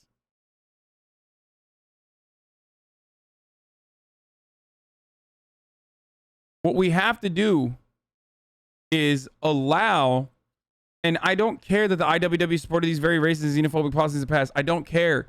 That is in the past. What we should do now is learn from the mistakes of the fucking past. Jesus Christ. Like, I get it. I know that already. I know that. I understand that. I know that that's how it has worked in the past. Like, what's next? Are you going to fucking tell me that, like, Bernie Sanders once said open borders is a Koch brothers policy? Is that what you're going to tell me? I know all of this shit, dude. This is what I do for a living, okay? And I'm saying that that's wrong. That way of thinking is wrong. Holy fuck. What you're supposed to do in this situation, and I'm very well aware of the historic precedent and the cruelty that we have historically subjected migrant workers to.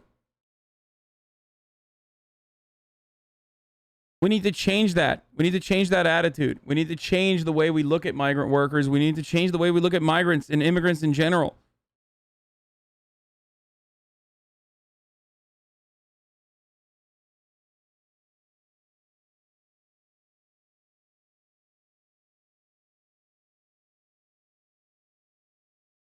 France, the most racist country. LMAO, U.S. views on EU, where we had to take all the U.S. bullshit in the Middle East.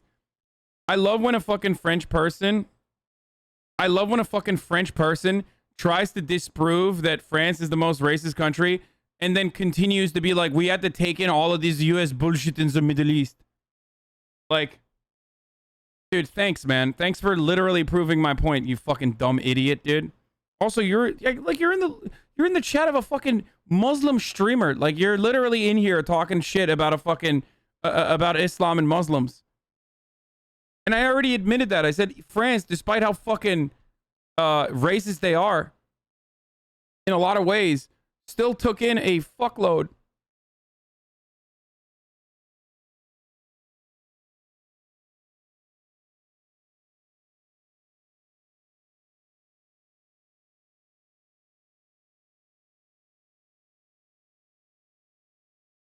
Alejandro Mayorkas witnessed today. If you come to the United States illegally, you will be returned.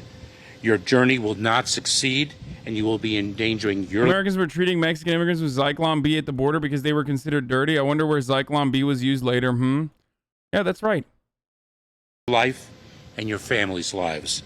So right now we're going down to the International Bridge here in Del Rio. CNN rode along with Lieutenant Christopher Olivares with the Texas Department of Public Safety. So right now we're here at one of the, this is the main area that they were crossing. Our first stop, an area where from the air, CNN cameras had captured migrants crossing freely just days earlier. They were crossing to and from the U.S. via this dam. Just take a look. That's Mexico. You can see the flag flying. And now Bro, you guys know my take on this. Like, dude, just because you were born on this side of the fucking border, on this like imaginary border, does not mean you deserve to be more than those dudes. Okay, those dudes deserve to be here way more than like the average racist American. 1000%. Okay, 1000%. Those dudes are busting ass to fucking be here. You know, crossing this fucking fake ass border, just made up shit. Like, they actually are struggling hard as fuck to be here. That's a terrible take. No, it's not. It's a take that I 1000% believe in.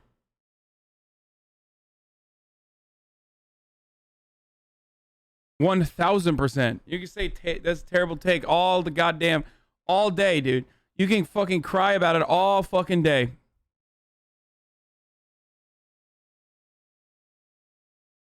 Borders are arbitrary man-made boundaries. They are scars on this earth. Every border implies the violence of its maintenance. Borders are fucking bullshit, dude. Bullshit. And ultimately, if you don't want an influx of migrants coming here, you have to better the fucking material conditions in these nations of origin where migrants are coming from.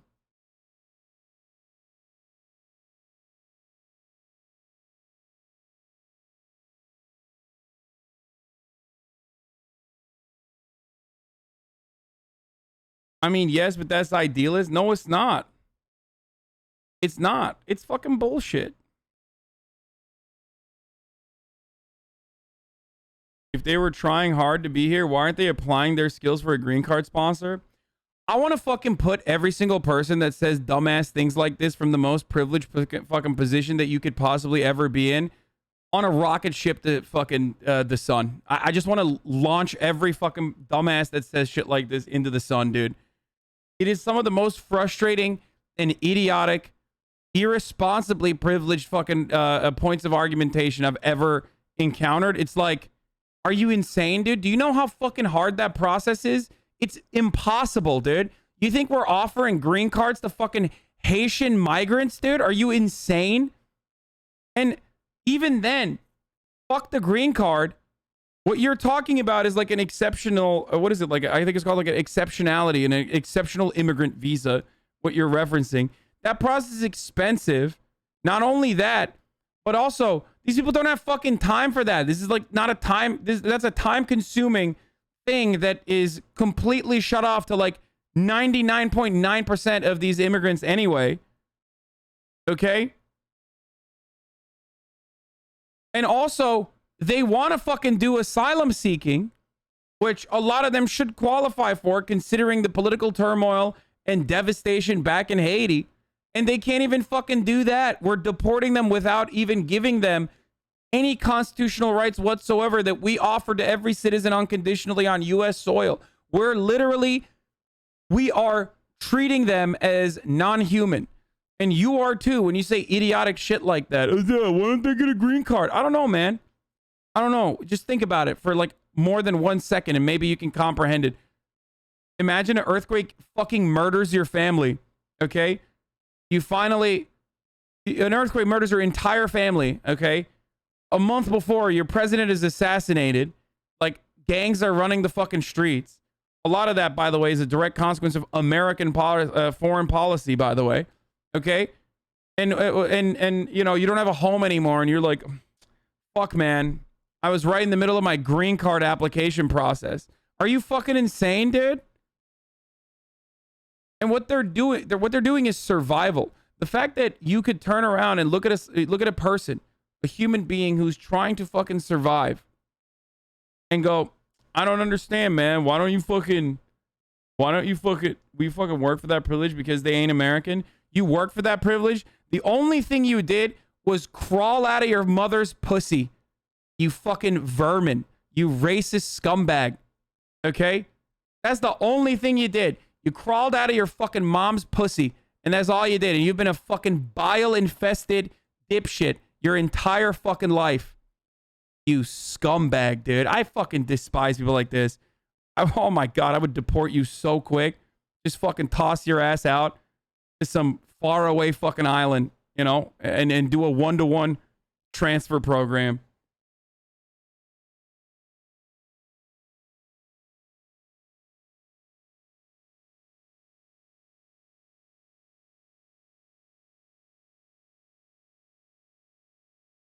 Cringe Biden, base Trump, white man bad, black man good, racist. Idiot doesn't even know how to spell racist, dude.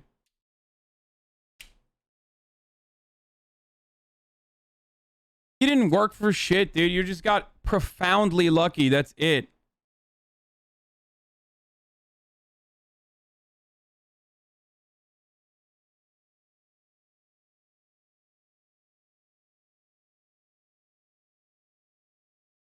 The flow has stopped. God damn, dude. I'm just like, sorry. I just, this is the issue that for obvious reasons, it gets me fucking very fired up because people just show their ass so regularly.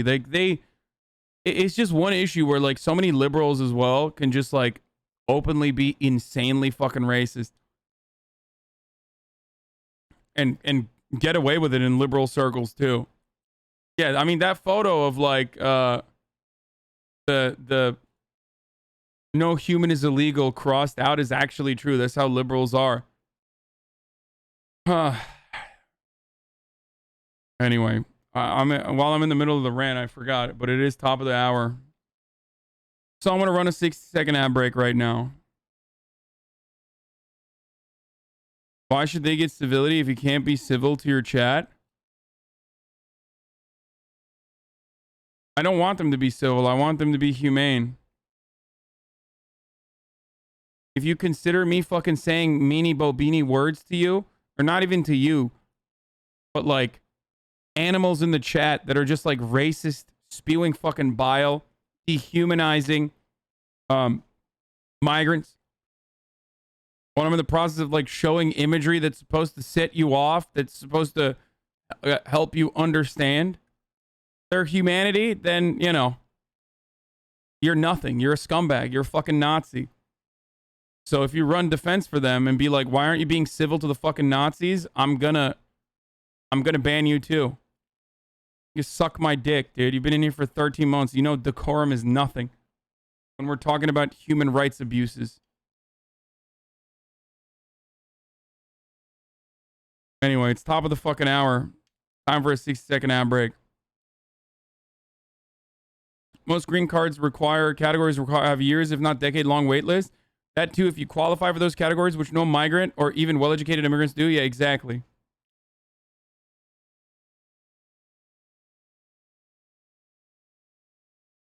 We are having a hard time bringing my grandma here, even when the rest of our whole family is citizens here. Just because my parents sponsored a cousin, my parents are not enough to sponsor her now. We're trying to find another sponsor. We were told that after 3 years of process and interview, it's not easy at all by any means, even if you have direct family and citizens. Now imagine the struggles in a legal method process. I mean, yeah, like I'm an anchor baby. Okay. My father is Turkish, like full-blown Turkish. My mother had citizenship. And she gave birth to me here on U.S. soil, so I would not have to go through this process. I was very fucking fortunate. My father now has American citizenship as well. He got a green card after the marriage and all that. And then he got a citizenship. So he's a dual citizen just like I am. But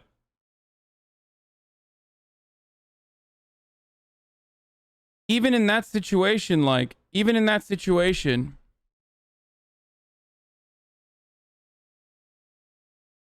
it's so fucking insane to me that like, you know, that itself is, and we are fortunate enough to be from an affluent background, all this other stuff. We're fortunate enough to you know, have a natural born U.S. citizenship.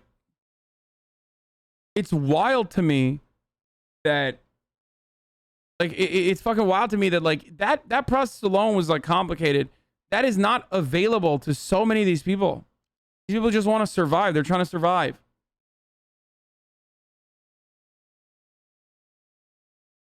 Bro, stop saying Nazi shit. There's no Nazi shit in the US, only Australia. What? Austria?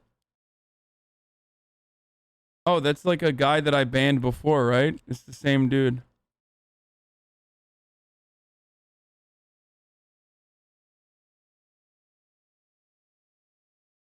Yeah. Anyway, I keep fucking repeating this, but it's top of the hour. I'm gonna run an ad break. If you want an ad-free broadcasting experience, all you need to do is subscribe. You can do it for $4. You can do it for free with a Twitch Prime. I'm gonna run the video after this, but you can also, if you don't want to subscribe, you can use an ad blocker or VPN. Here's the ad now. Olivares says this sea of Texas state troopers helped secure the river. I'll be back. Be careful. And moments later, we see the shocking scene under the Del Rio International Bridge. Thousands of migrants, mostly Haitian, say officials, living in squalor, like James Centillas, who says he left his home country for Chile in 2015 with his wife and 2 children. He says that someone assaulted him in Haiti and someone shot at his aunt. And 2 months ago, they started the trek to the United States. You say that the route is open to enter in the United States. What does that mean? Family, friends, he says. Que dijeron la frontera está abierta. The border is open. Sí, tengo muchas personas. Primo. Tillis's voice breaks as he talks about his family. But why is it so painful? Porque estamos sufriendo acá, estamos sufriendo. Because you're suffering.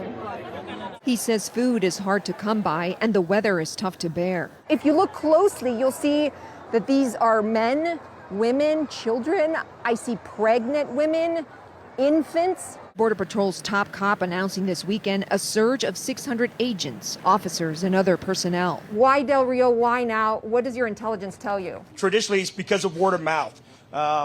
Certainly what happened this time is that number doubled and then tripled relatively quickly. And to expedite processing, removal flights to Haiti have increased, says Border Patrol. And word about this is spreading quickly under the bridge. You don't want to return to Haiti. It's too difficult, you say. Where the immigration waiting room into the U.S. is quickly turning into a gate back to Haiti. After Secretary Mayorkas viewed that My grandparents were professors in Nigeria. My mom was studying at USC, and I was born here, and it still took my dad a long-ass time to get citizenship. I don't know what people think the process is for coming here legally, but it's insanely hard, timely, and expensive to get a green card. Yeah. Controversial footage of Border Patrol agents on horseback. DHS issuing this statement that says, in part, the Department of Homeland Security does not tolerate the abuse of migrants in our custody, and we take these allegations very seriously. U.S. Customs and Border Protection's Office of Professional Responsibility is investigating the matter and has alerted the DHS. That's the thing people don't understand. Like, a lot of the fucking legal immigrants that you see here in this country, there's a reason why they always say dumb shit like, why don't everybody else come legally, you know? There's a reason why there's so many fucking, you know, uncle and aunties out here that are like straight up fucking spewing bile because they are coming from rich fucking families. They were able to come here legally because they're in the top 1% of their own respective fucking countries. Okay? That's what that is. I mean, I'm a fucking great example. I'm a great example of this. Like, you think like every random fucking Turkish person can come here, dude? Are you insane? No, like I come from a fucking affluent background like you. Yeah, dumbass. Exactly. Exactly. That's the point. Yes. A fact I mention all the fucking time. Chill. Fuck you, dude. Fuck you and your fucking whole lineage, dumb fuck. Motherfucker like you.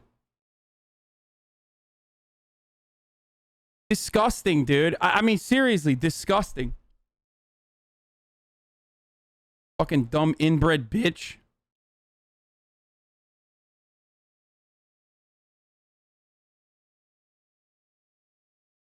DHS Office of Inspector General. Aaron. Secretary, thank you so much for being with us this morning. I know that you've seen this video, you are investigating, but is there any reason why border agents would be charging at migrants in such a way that you are seeing children ducking out of the way? Good morning. Thank you very much for having me. Any mistreatment or abuse of a migrant is unacceptable, is against Border Patrol policy, training, and our department's values. Indeed, we have directed an investigation. That investigation is underway, and it will be conducted swiftly, and the public needs and deserves to know its results. I also have directed that the Office of Professional Responsibility be on site in Del Rio full-time. We will not tolerate any mistreatment of an individual. So abuse and mistreatment not tolerated. Is that abuse or mistreatment where you see... Relax, man. Anger solves absolutely nothing in one-on-one convos. You're probably just pushing them farther right. Pushing them farther right? I don't give a fuck, dude. We live literally in a white supremacist-ass country. Are you stupid? That kind of fucking attitude against immigrants, especially in the process of us like watching fucking footage of like the psychopathic Gestapo-ass Border Patrol brutalizing these people, is not going to be tolerated. I don't give a fuck about sparing the feelings of dumb, racist fucking hogs. Okay? Sorry, dude. I'm not going to spare the fucking Nazi supporters' feelings.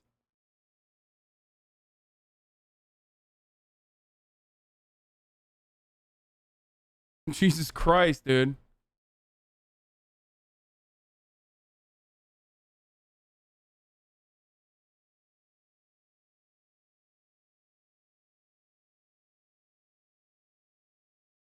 Yeah, dude, he was a racist, but he was going to have his mind changed, but now he's going to be more racist, dude. Okay, what's he going to do, dude? Go fucking, like, directly go and work for the Border Patrol? Is that what he's going to do? All right, fuck him.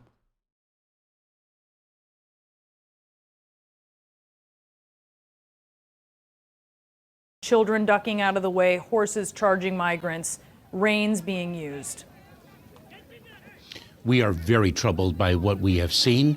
We are going to let the investigation unfold very, very quickly, determine the facts, and then we will take the action that is appropriate based on those facts. The facts will drive the conduct that we employ to hold anyone accountable for a violation of our policies. Okay, so I hear you saying that a horse charging near a child is not necessarily mistreatment. You're not ready to say that as this investigation proceeds. That is not at all what I have said. One cannot weaponize a horse to aggressively attack a child. That is unacceptable. That is not what our policies and our training require. Please understand, let me be quite clear. That is not acceptable. We will not tolerate mistreatment. And we will address it with full force based on the facts that we learn. Okay, what did you think when you saw this? When you saw this behavior on the part of the agents, when you saw them yelling at migrants, which, by the way, I would like to play part of what we saw, what we're witnessing on the border. Hey, you use your women? This is why your country because you use your women for this. You go, that way. Like, using their women in that situation, let me clarify something, because that is a perfect fucking frame of, like, again, white supremacist ass attitudes that people have towards the people seeking asylum, people seeking help in desperate and dire circumstances. That line in and of itself is wild. So first of all, he's saying you're using your women. What he's referencing there is the fact that a lot of the men immediately get rounded up and put on a fucking airplane back to Haiti. So because they can't find food here, like because they can't leave that area, they don't want to get arrested and deported, they have to go to Mexico to get fucking food.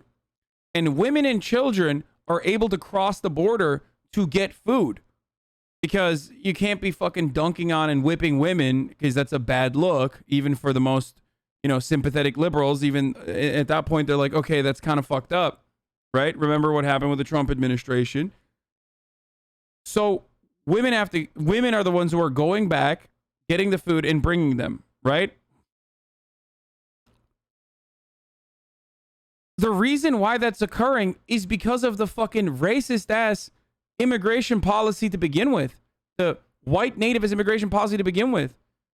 Nobody should be forcing to cross the border back to Mexico to get food to come back into the United States. Okay?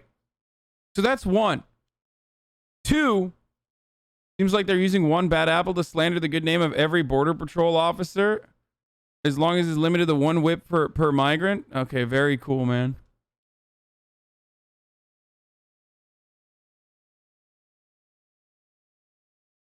I love it. I love whenever I get fucking riled up about a particular issue, and this one is like, for obvious reasons, one of the issues that like is you know closest to the things that I get frustrated about personally. It's just like every time Nazis see me getting fucking riled up with this, but they just think that this is a great opportunity. How do you find the ability to still have love for this country? I don't love this country. I love the people, okay? And I don't love all the people, obviously. When you have experienced rejection by these people, I ask because this is something I've struggled with my whole life. I've been here since I was 8 and see this as my home, but I can't help to hate it with the amount of oppression and lack of opportunity I have went through here. Like, how do you balance those opposing feelings?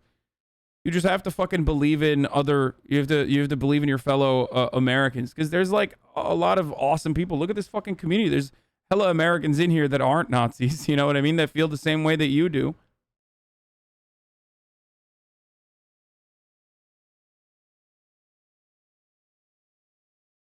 You like to quickly label everything white supremacy. Aren't these guys just following their jobs? Okay, let me ask you a quick question. Do you think a slave patrol Pinkerton that is whipping black people that are runaway slaves that are trying to escape to freedom, do you think that person is just following their job, or do you think that person is a agent of white supremacy? I'll take your answer. I won't. Just kidding. I'm going to ban you regardless because you're a fucking idiot. Okay? There is no just doing their job. You can't do that. Like, you can't do it. There's no Nuremberg defense for that. Just following my orders, man.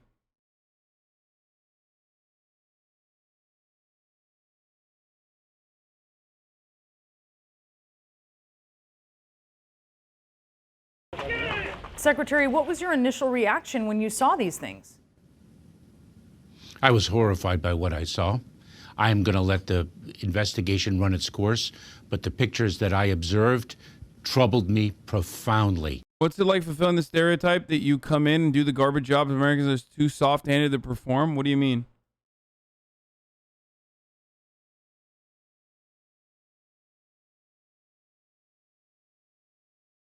Mr. Hasan, you raced to the UK and say we're racist when we let all immigrants get jobs and homes? Yeah, okay.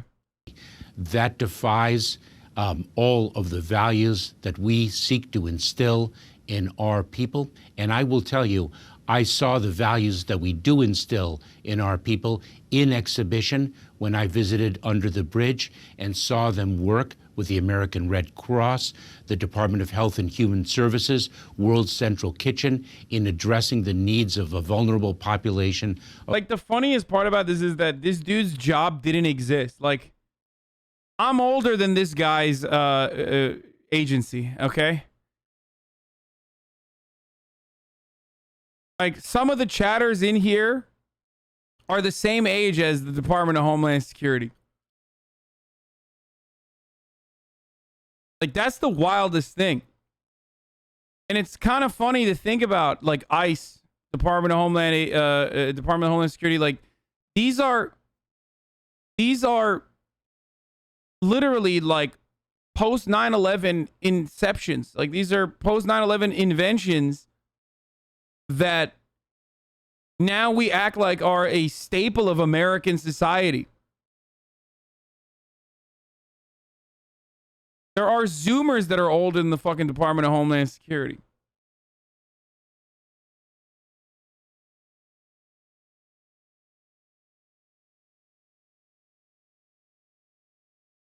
Bro, literally imagine getting asked at your job to do what these agents are doing. You instantly refuse and quit, right? If not, you're a white supremacist. Sorry, absolutely, without a doubt. Like, I talk about fucking ACAB and stuff like that, about how like cops uphold unjustifiable laws as a part of their job. They're there to protect the interests of capital, not the interests of people, all that sort of stuff. But I still always say, like, you could have ultimately joined the police force under the false assumption that, like, you're going to fucking do some good. You know what I mean? And there are a lot of people that think, like, oh, cops still do good. Like, there's a lot of movies out there, you know, despite the fact that they should learn that you can't. Okay? But ICE, no excuses. You're just straight doing Nazi shit. And before you tell me, like, 52% of the fucking CBP force is, like, Latino, yeah, they are Nazis too, okay? They're racist as fuck. Fuck them, okay? They can suck my fucking dick. I don't give a fuck, dude. Being Latino doesn't change the reality that, like, what you're doing is fucking disgusting. Okay? Dumbass liberals who come in here and they're like, but they're actually Latinos. You don't understand. It's an important job in Latino communities in the South. Like, yeah, they can suck my cock too. Filth. Of migrants under the bridge in Del Rio. That reflects who we are, and any mistreatment or abuse of an individual defies our values and who we are and what we stand for. Under that bridge in Del Rio, where you were, you have what is, I mean, it's a refugee camp that is under and around the bridge. How quickly can you... This motherfucker's like, the whipping is where I draw the line, okay? The whipping is not what we stand for.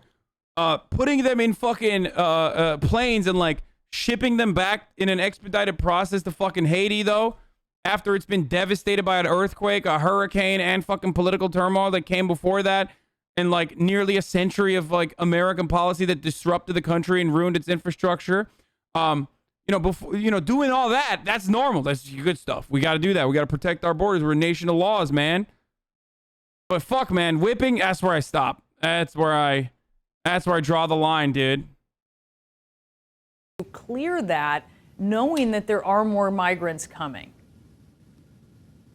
So we have moved approximately 4,000, perhaps more, 4,000 migrants from under that bridge already. We are moving more migrants very quickly to other processing centers so that we can ensure their security and safety and the security and safety of the community.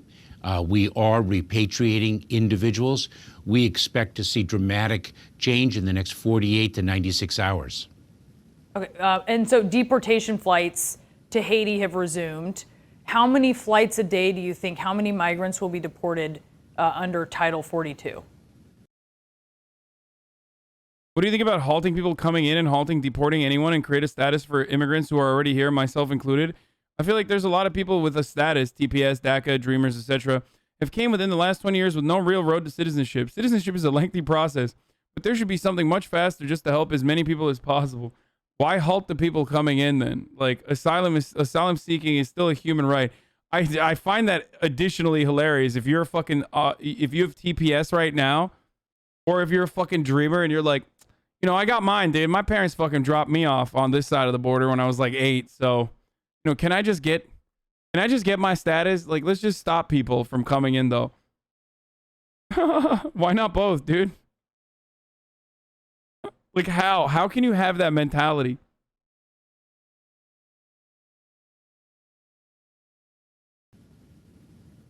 So we expect 4 flights to depart today. We are working very closely with Haiti and other countries to which the migrants are being repatriated. We have an obligation to execute on the Title 42 authority, which is a public health authority in a time of pandemic that is held by the Centers for Disease Control. We've been saying that's fucking bullshit, dude. That's bullshit. They don't even give a fuck about the... Dude, hold on. I don't know if this is true or not. I gotta look this up before I fucking say it. But, like...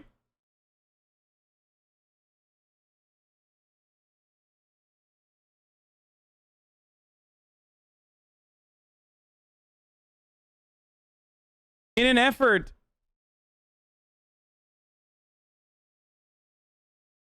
in an effort to fast track deportation flights for fucking migrants. They originally, if they had positive COVID tests, they couldn't fast track the deportation flights. So they stopped fucking testing them.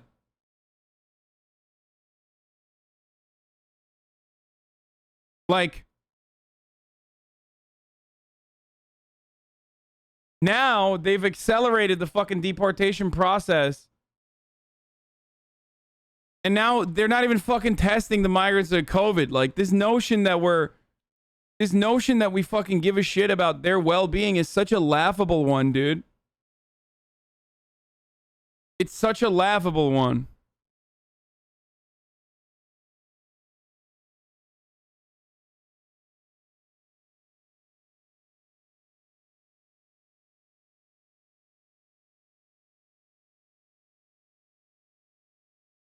Why is the Biden admin taking the heat for this instead of turning around and blaming it on Abbott? He's unpopular right now and up for re-election. They're fucking this up for Texans trying to turn blue.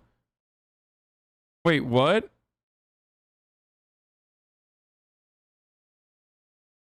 Because how are you going to fucking blame it on Abbott? It's federal. It's directly the DHS and Biden's fault.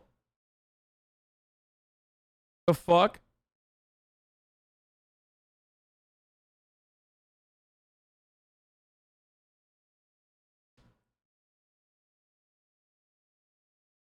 Like, this did happen, yes. This happened recently where a fucking judge wanted to end the rapid border expulsions under Title 42.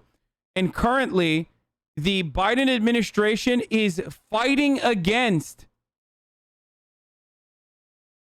ending Title 42. The Trump era policy, the only fucking Trump COVID measure that the Trump administration used.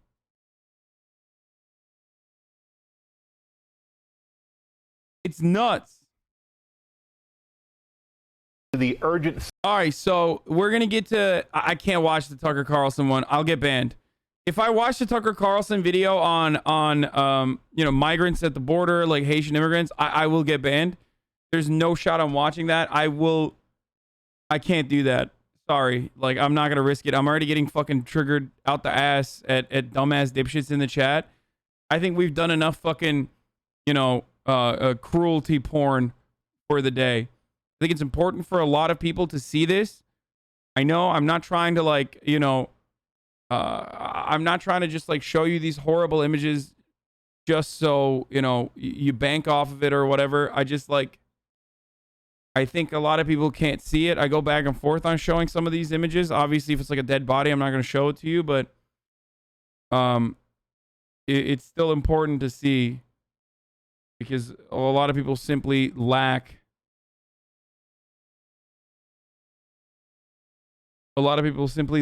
the insight. Like, they cannot comprehend it.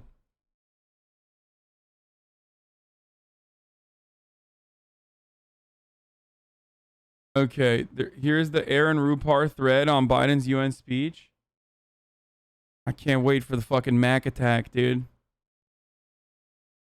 Dude, we had a good run with Biden, though. We did. I was defending him. I was defending his ass, dude. The Mac attack, dude. The Afghan withdrawal. Boss man Biden. We had a good, couple weeks, and we're back. We're fucking back.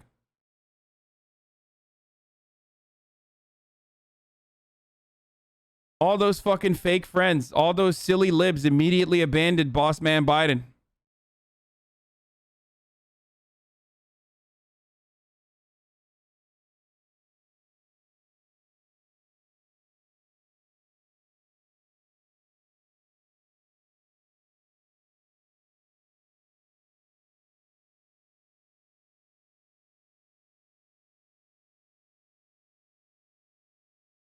I agree with most of your takes. The Border Patrol agents are monsters. We should give citizenship to everyone already in the country. We should let the Haitians and Afghans in the country. We should greatly increase the number of yearly immigrants.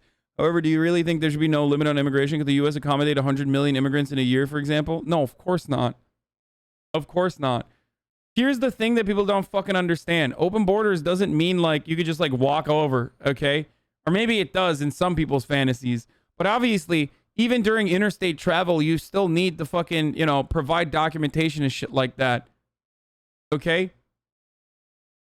It is an area. Integration and also processing are two areas that would be greatly beneficial to boosting the American economy. You would have to fucking build better roads. You'd have to build cities. You'd have to build housing for these people. Like, it would be massively beneficial to for America to open up its borders in a way that it hasn't thus far. Okay? And also, 100 million is like insane. That's an insane number. You're just making it up. This notion that like 100 million people are going to be like, oh, we're going to America.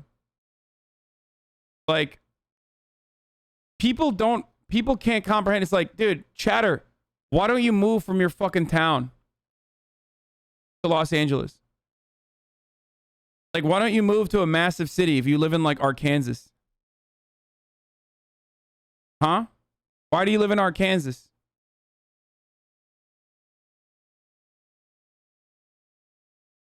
Why don't you move to LA?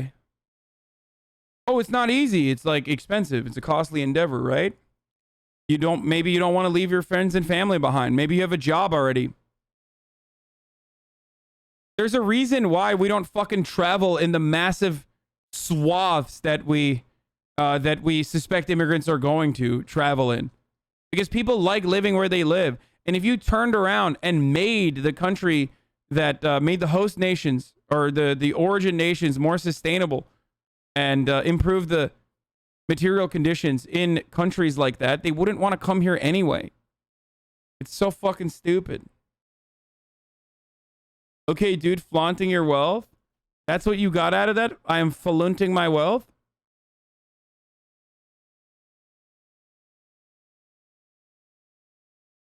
That's what I'm doing? We don't move to LA because LA is a massive hellhole that represents the epitome of America's failure towards its own people. Okay, dude, you're so fucking wonderful. I got it. You're great. There are also material reasons why you don't move to LA because it's not fucking easy. Okay? The process takes time. It's scary. People don't want to fucking do it. Shut the fuck up. That's the same point. Now imagine moving into America when you don't have a decent command over the language, leaving your fucking friends and family behind. That shit's not easy. Only incredibly desperate people take that route. God damn, dude.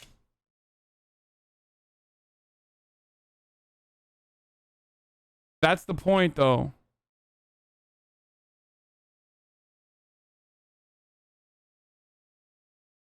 I don't move to LA to spare me the view of the drip that y'all wear there. Okay, guys, we got it. Everybody's really happy in fucking Arkansas and Oklahoma. I understand.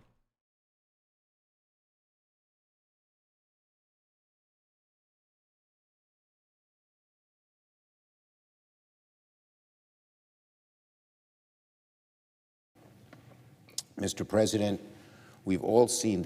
We're going to move on from one area where the immigrants are that are coming in that are currently being fucked to another area where the Democratic Party is continuously still fucking the immigrants.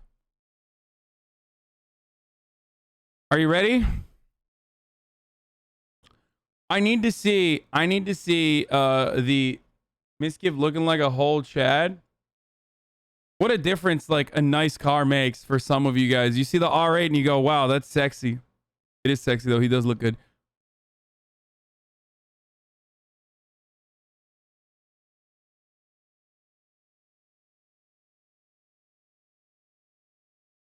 %40 of your chat is from Ohio and Indiana, bro. No cap. These some Rust Belt takes, I swear. Oh no, I know, dude. I know the fucking rusty takes when I see them.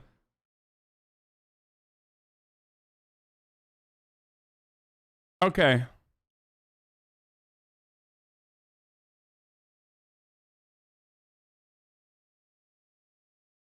Hey, my friend claims to edit for you. His name is Caden and says you call him Brody. Does this sound familiar? No. Read the dono, please. Oh, I know what this is.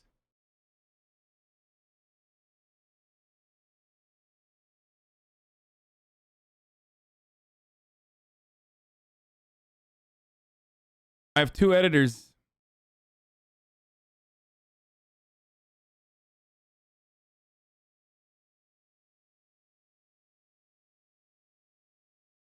They came out of a rusty pussy, that's for sure. Okay, stop. That was the one thank you. Well, I read it. Your friend is lying to you. Okay.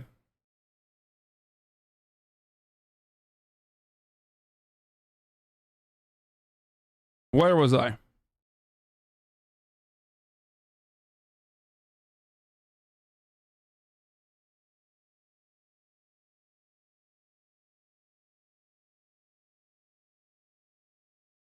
I fucking totally forgot. Oh, I was talking about how the Democrats are fucking over immigrants right now. Yeah, the Taliban wants to fucking address the United Nations. Yeah. And they nominated their Doha-based spokesman, Suhail Shaheen, as the Afghanistan's UN ambassador. So, yeah, that's normal. I mean, they are a fucking nation. They are the government of a nation. Why wouldn't they? Why wouldn't they fucking address the UN? Like, they're a nation that is also... Why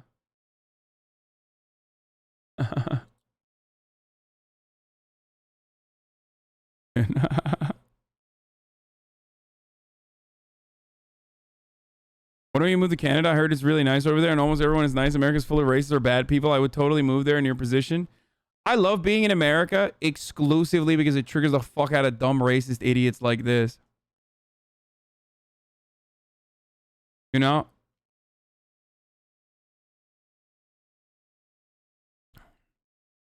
Okay, Canada. There's no racism in Canada, famously. Anyway.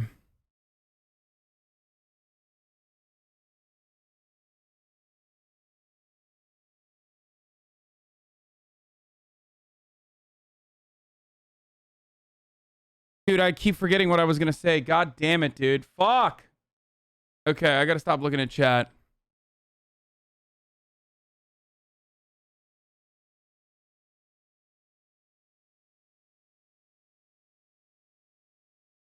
Okay, hold on.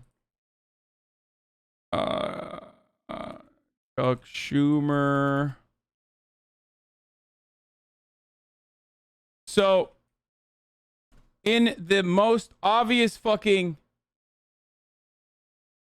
move, the Senate Parliamentarian, this incredibly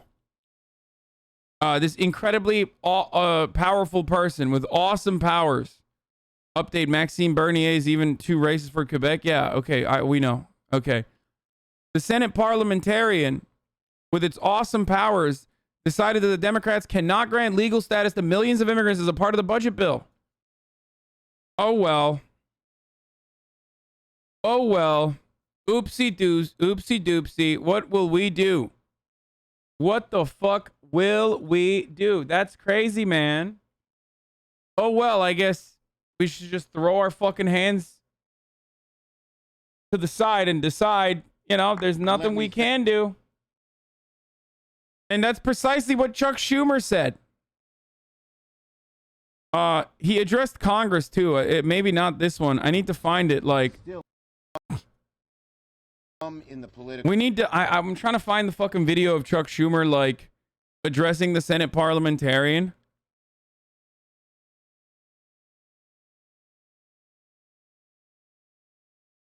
Let me see if I can find it. What can be in the...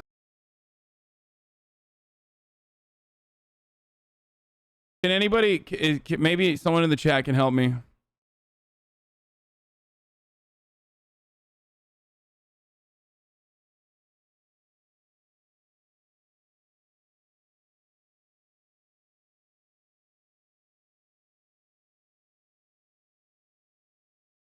This? Wait, let's see. And first, I want to say a word about yesterday, about the news we received last night from the Parliamentarian. Last night's ruling was extremely disappointing. It saddened me, It frustrated me, it angered me, because so many lives are at stake. But make no mistake, the fight continues. Senate Democrats have prepared alternative proposals. We'll be holding additional meetings with the Parliamentarian in the coming days. I've worked very closely with my colleagues, including Chairman of the Judiciary Committee, Senator Durbin, as well as our four Latino senators, Padilla, Menendez, Lujan, and Cortez Masto. Damn, bro. Fuck. Hey, boys, I guess, you know, we got the magical, mystical Senate Parliamentarian. Unshakable, dude. Unfucking shakeable. I just did say no simp, but I saw. Oh, I mean, he said the exact same thing here too, but yeah. Shit, dude. What will we do? What can we do? Oh, wait, we could just fire the person. We could just overrule. We could fire the person. We could fire her. Why don't we just do that? Like, what's more important? Upholding this, like, fake jurisprudence fetishism? This fake fucking interest in, like, you know, maintaining the sanctity of the Senate parliamentarian's power? Or just allowing millions of people that have been living on American soil to finally get out of the permanent limbo that they've been in, to offer them a broadly popular plan. Oh man, I don't know, dude. The Senate Parliamentarian is basically like that fucking Cheeto. You know, that piece of Cheeto that's like holding the door together before the SWAT team rushes in and breaks the door. She's got nothing.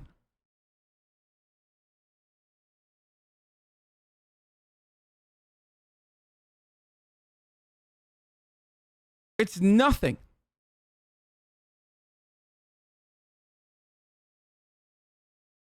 The Bush administration yeeted the fucking parliamentarian, an unelected position, when they wanted to. Was it for the AUMF? No, right?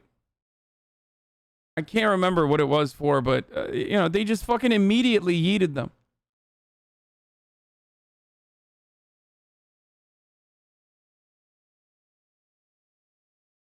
It was for tax cuts. Yeah.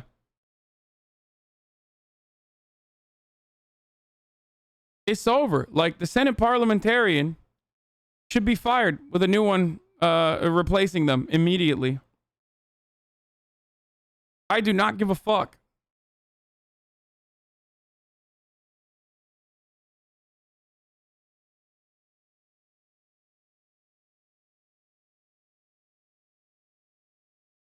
Honest question, why are the Democrats so weary to utilize the power they hold? Because they don't care. Because they don't care. That's what. That's it. They love having the Senate parliamentarian be a fucking hurdle that they simply cannot overcome.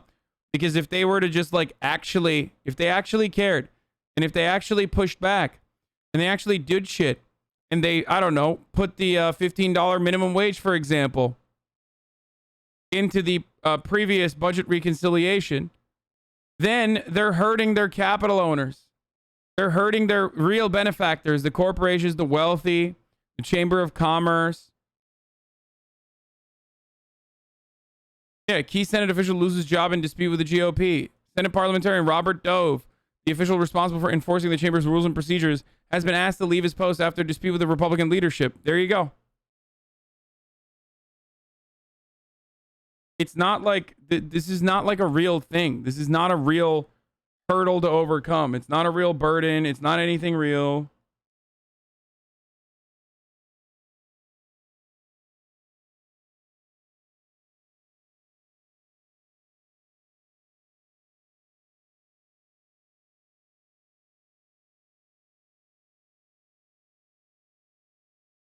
He was heated over FEMA. The final straw apparently came last week when Mr. Dove determined that a Republican plan to set aside more than $5 billion in next year's budget to cover expenses related to natural disasters could be removed from the budget unless Republicans could muster 60 votes to keep it.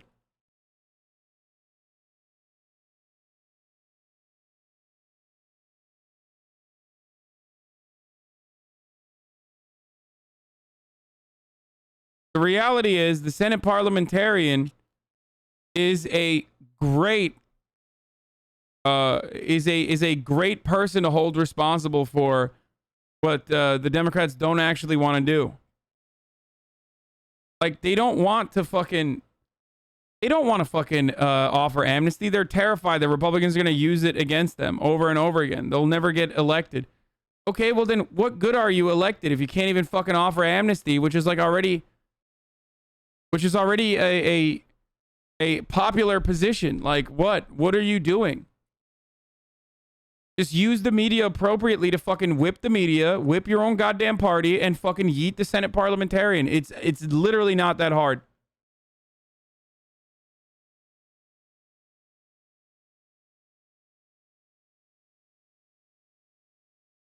You know when someone doesn't want to do something, but they don't want people to know they don't want to do it, so they blame someone else? That's the Senate Parliamentarian for certain Dems who don't want a $15 wage, pass the citizenship for millions of Americans, etc., but we have options.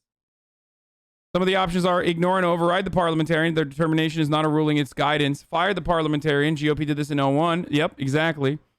Edit the legislative language and review different paths. This is sometimes doable, sometimes not.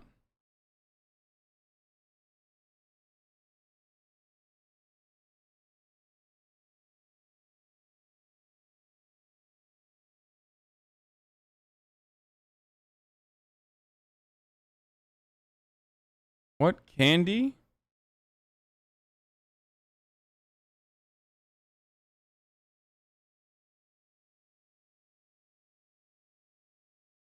Wait, what? What happened here? They just like burned a border patrol vehicle? Terrible. How terrible that is.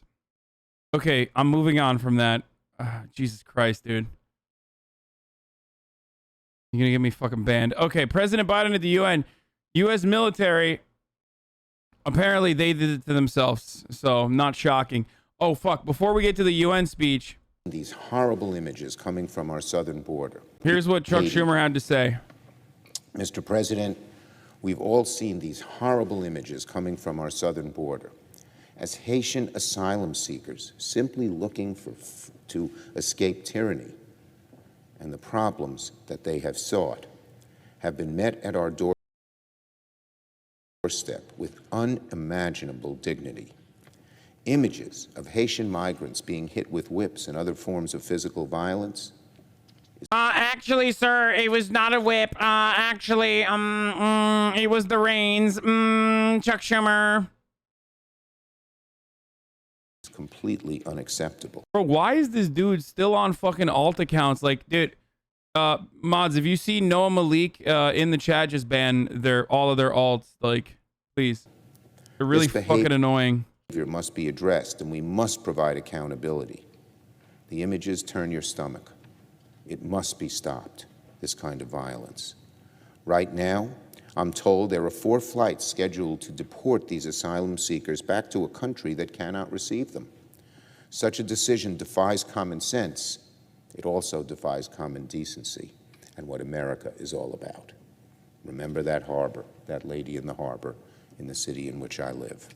So I urge President Biden and Secretary Mayorkas. Boys, we can't. Senate Parliamentarian said so. To immediately put a stop to these expulsions and to end this Title 42 policy at our southern border. That we cannot continue these hateful and xenophobic Trump policies that disregard our refugee laws. We must allow asylum seekers to present their claims at our ports of entry and be afforded due process.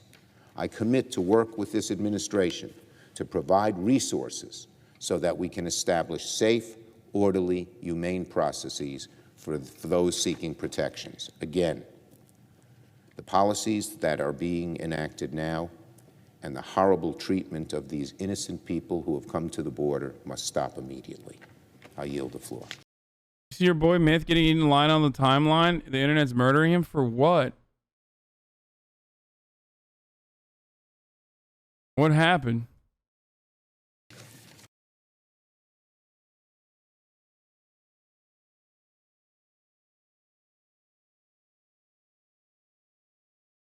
You made a controversial statement about controllers? Okay, dude, I don't care. Like, come on, dude.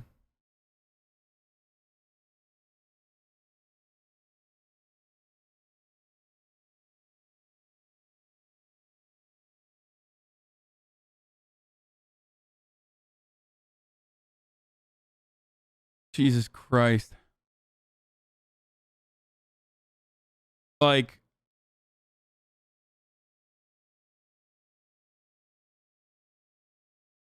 okay, let's hear what President Biden had to say at the UN. Let's hear some U.S. Let's hear some fucking lip service from the Mac attack, dude. For Jack. military power must be our tool of last resort, not our first. And it should not be used as an answer to every problem we see around the world. Indeed, today, many of our greatest concerns cannot be solved or even addressed through the force of arms. Bombs and bullets cannot defend against COVID-19 or its future variants. To fight this pandemic, we need a collective act of science and political will. We need to act now to get shots in arms as fast as possible and expand access to oxygen, tests, treatments to save lives around the world. Use with one another. All of the major powers of the world have a duty, in my view, to carefully manage their relationships.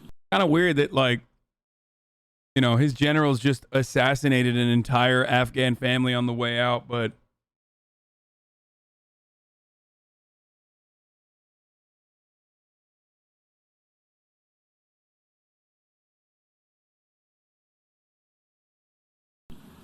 so we do not tip from responsible competition to conflict.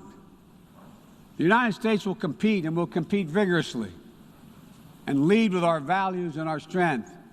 We'll stand up for our allies and our friends and oppose attempts by stronger countries to dominate weaker ones, whether through changes to territory by force, economic coercion, or technical exploitation, or disinformation.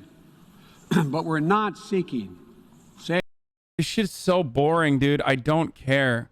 I'm not agnostic about the future we want in the world. Like, does anyone have, do you have like the full video? Of course, liberals are like, get you a president who appears before the UN General Assembly and doesn't get laughed at. It's like, I don't care.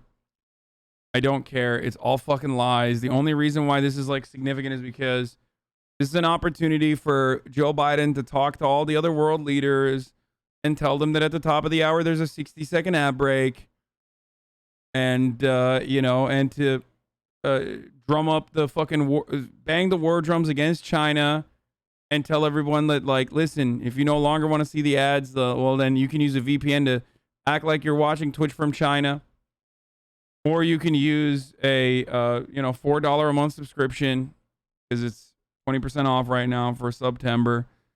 Or you can actually use a Twitch Prime, which is free. But if you don't want to fucking use either of those, you know, like, fuck you, I don't want to subscribe to you, you can use an ad blocker or VPN. But here's the ad break now.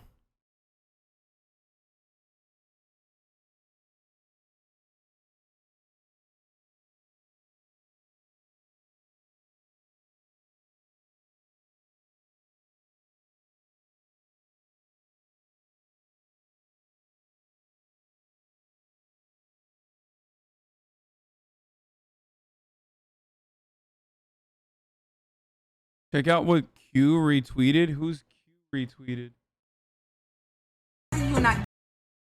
Who's Q? All the experts that have said it, how do you not get it? Vaccines are safe, used for protection. It's proven that they'll help it. You'd rather take ivermectin? A science lesson from a child. This is wild. You think lies are truth because fake news made you blind. Dude, every time you guys show me videos like this, I unironically, I just like, I try to get the vaccine out of my body. I think the vaccine crawls out of my body every time I watch one of these videos. We don't trust the media. It's all lies. You keep ranting. But but you're not really understanding. Oh, and another thing, Mr. Facebook is enlightenment. Don't lecture me about research. You didn't do any of it. I trust the people who spent years learning about this shit while you were off doing whatever it is you did.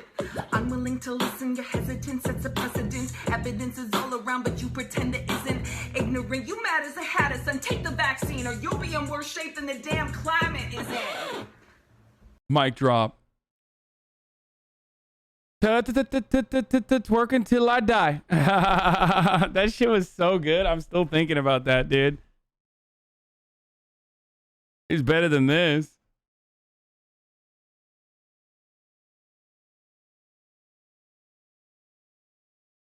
This is why conservatives hate libs? No, this is like good reason for conservatives to hate libs. And conservatives don't hate libs for good reason. They hate it for like dumbass reasons. Okay.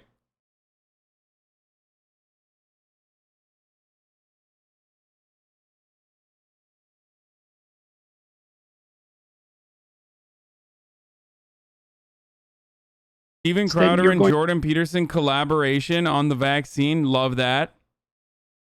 Should we watch this? Nah, I'm making an executive decision to skip that shit. All right, let's do some little fun stuff and then we'll get back to the news. Hold on. I hope people get vaccinated. I On the Megyn Kelly show. believe in the vaccine, but I would want to be I hope people get vaccinated. I believe in the vaccine, but I would want to be persuaded to take it and not bullied or coerced. Do you know that 74 million people in the United States, 74 million are 18 years or younger? And the grand total of people who have died from COVID since the beginning of the pandemic 16 months ago, who are 18 or younger, is 362. 362 out of 74 million, a virtually non-existent risk.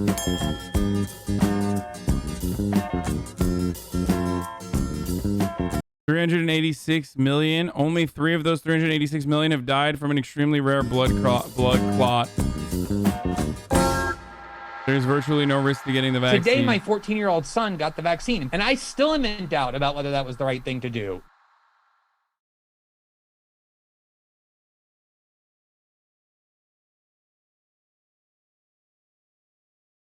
Dude, why do you guys want me to do the Family Guy PSA? Dude, I hate this. Like, is this gonna suck? This is gonna suck. God, I hate getting shots. Why do I gotta get this stupid COVID vaccine anyway? Peter, it's COVID. You should know how to say it. It's been well over a year. Yeah, well, I only ever read it. So, if it isn't the mommy-to-be. No, I'm just kidding. I'm gonna be competent today. Now, before I administer the vaccine, do you have any questions? Yeah, how does a vaccine work? Well, think of the vaccine as a large ethnic bouncer and COVID as the drunk entitled white kid yelling, "Do you know who my father is?" God, do I have to do everything?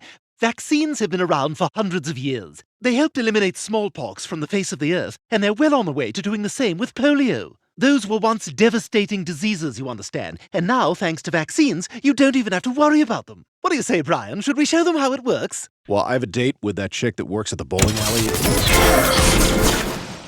What the hell? Where are we? Pog, this is just like my favorite, Rick and Morty. Inside the fat man's body. Fine, I'll text her. I'll be late. There's no reception. Oh, yes, there's too much plaque in his arteries. You'll never get a signal. Anyway, vaccines protect us from illnesses by activating our immune response without the danger of actual infection, thereby training the body to fight off the real thing. Some of the COVID vaccines work by exposing your immune system to proteins which resemble the spike protein of the virus, but cannot infect you. The vaccine stimulates your immune system to make antibodies against the virus, mimicking what happens when you get COVID, except that you don't get sick with the vaccine. The mRNA vaccines actually use the genetic code of the virus to create a pretend version of the spike protein. Hi, I look like the virus, but I'm not the virus. When the real virus tries to attack your body, these pre-made circulating immune proteins are already available, coded to recognize the virus and at the ready to fight back. They essentially find, bind to, and kill the invading virus drastically. It's actually not bad. Like, I mean, this is like a very comprehensive and I'm surprised. Like, yeah, Family Guy bad, whatever, but like, it is literally informative. Surprisingly informative. Like, it's not supposed to be funny. It's supposed to be informative. Reducing the chances that you'll get sick. The vaccine also results in the creation of memory cells, that will fight the virus in years to come. Memory cells, right. I'm glad you said that. I was going to touch on it. Don't do that. So the more quickly we all get vaccinated, the more quickly we can all get back to doing the things we love safely. Right, like that chick at the bowling alley. Yeah, I was thinking of, like, concerts. As of now, billions of COVID vaccines have been administered safely to people around the world. Brian, I think you're stepping on Peter's liver. Help me. Oh, God. Yes, let's just swim over here. All right, well, what Peter might ask is, what if the vaccine makes him sick? The common side effects from the COVID vaccines are generally mild and last a few days. But do you know what can have serious long-term side effects? COVID. Well, you know, he also says he just figures everyone else is going to get it, so why does he have to? Well, what he should understand is that getting the shot not only protects him, but also the people around him. But even more importantly, if the virus is allowed to spread through an unvaccinated population, it could mutate into a variant that the vaccines might not protect against. And then we're right back where we started. Gal Gadot singing Imagine. We cannot let that happen. Huh, you know, I just realized this is like one of those Schoolhouse Rocks. Except, you know, without the rock. Yeah, it's like school. Way to end strong, Brian. You know what, Doc? I changed my mind. Something inside of me tells me I ought to get the shot. I think you're going to be very happy you did. Okay, just give me fair warning because I'm very afraid of needles. And also some guy on the radio said... You're done. Is that it? That was easy. Is that a freaking Bart Simpson Band-Aid?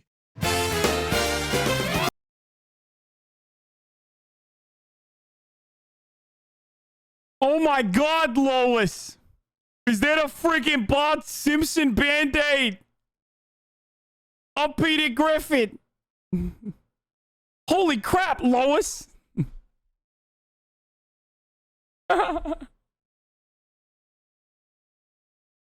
Still not there? Okay, well, that's a good thing, because I don't watch enough fucking Family Guy. Going to be extraordinarily tempted to co-opt the force, then you're going to be extraordinarily tempted to co-opt the force of the scientific endeavor as a justification for your political ambitions. It's very difficult for people to separate those sorts of things out. Like, I believe personally, I believe this. Did you watch a Project Veritas manipulation video on the vaccine? No.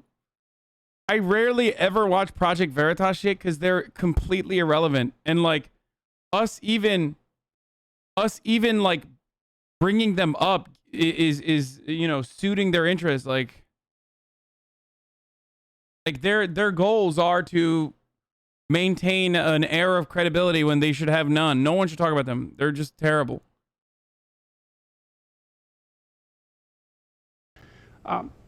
Is that it's very, very probable to me that massive solutions to the climate change problem, like global scale solutions, even national scale solutions, are going to cause far more trouble than the problem itself will cause. I wonder really why believe Jordan Peterson's doing that. Like, I wonder why Jordan Peterson says, like, you know, trying to solve climate change is going to be worse than climate change itself. I don't know. That's so surprising, dude. Oh, wow. Oh, well. Yeah, fuck it, dude. Believe that. Of course. So... Yeah, no, I don't think there's any question about that. I mean, I learned that again when I was 20 years old, and I went to the Cancun Climate Summit, and I watched Ted Turner propose China's one-child policy to thunderous applause. Everyone had flown into Cancun. Yeah, They hadn't heard of Skype. I was there. I was there, and I said, oh, you know what? For me, that's when I stopped trying to feign being a centrist. I said,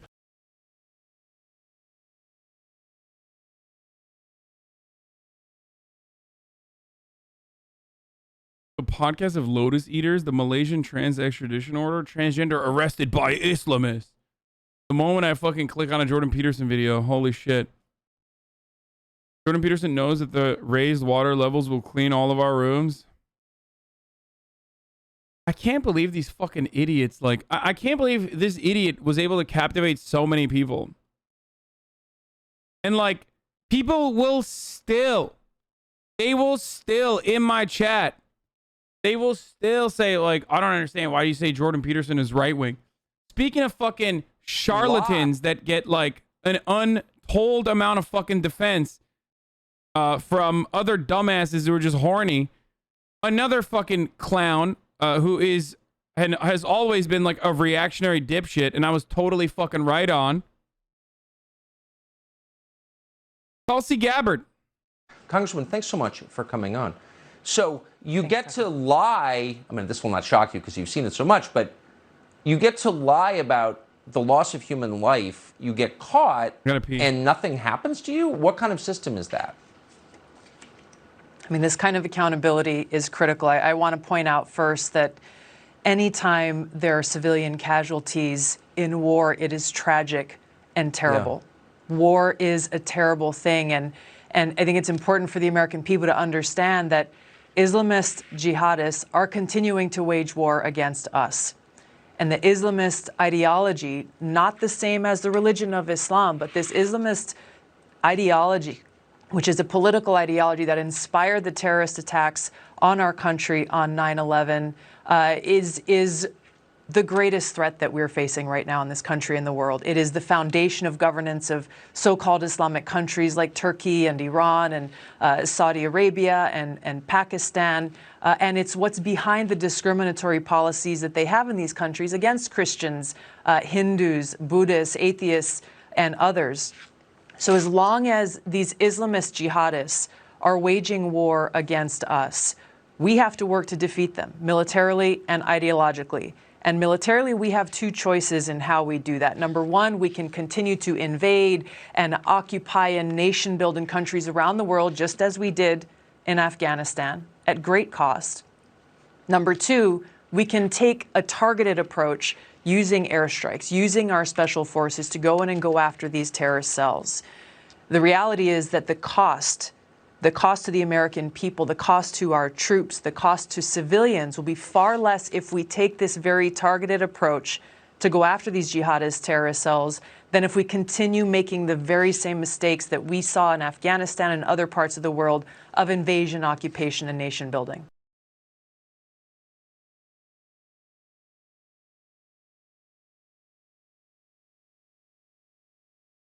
This is the moment where I wanna hear from all of those like pro Tulsi fucking weirdos who kept saying to me over and over again, like, Hasan, why don't you like Tulsi Gabbard? Like, she's anti-imperialist just like you are. I want to hear from all of them. I want them to just admit basically that like she was never anti-imperialist. You were just horny. Okay. Just ask yourself. Was Tulsi Gabbard anti-imperialist or was I fucking horny? And the answer is you were fucking horny. Now, of course, that is all of those who admit, if they're still in here, then they admit that already. Because most of the Tulsi Gabbard simps are now like psychopathic, weirdo, reactionary clowns who are like anti-vaxxers and shit. So they're not even in here anyway. Most of those Tulsi Gabbard simps are now literally just like straight up fucking, yeah, fascism. We need to find allegiances with those guys. And also, you know, the government should not be able to vaccinate us. It's fucking bullshit.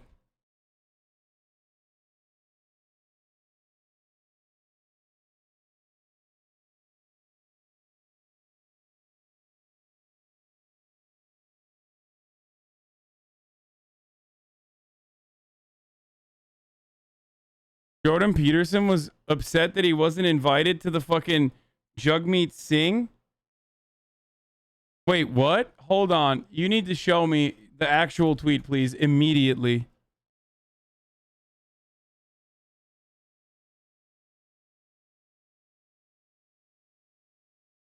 No shot.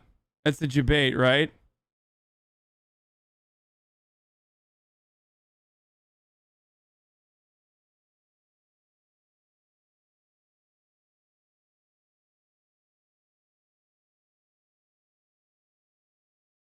Meanwhile, Maxine Bernier has reached 150,000 on my YouTube channel since yesterday. I invited Aaron O'Toole, but he declined. I didn't think there was a snowball's chance in hell that Singh or Trudeau would accept an invite. Maybe I should have tried anyway.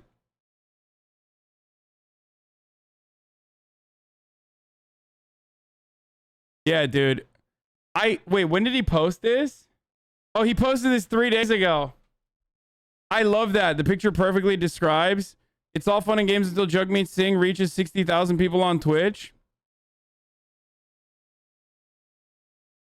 That was my take too. Trudeau losing the election to Jagmeet. That was my fucking that's what I wrote.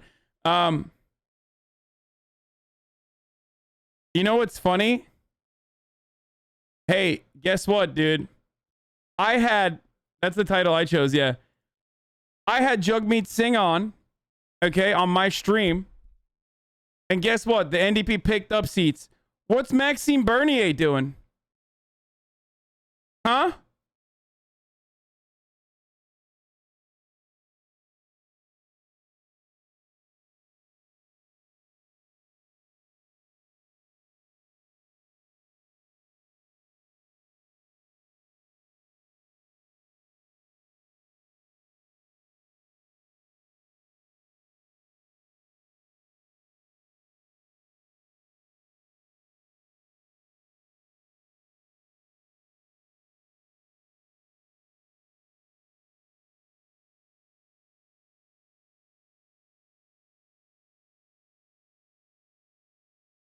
Should I just do sad?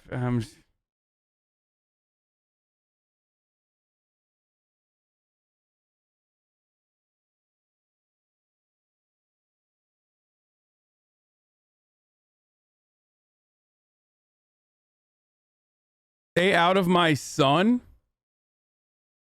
What? The final count of NDP seats net gain is +1. So what?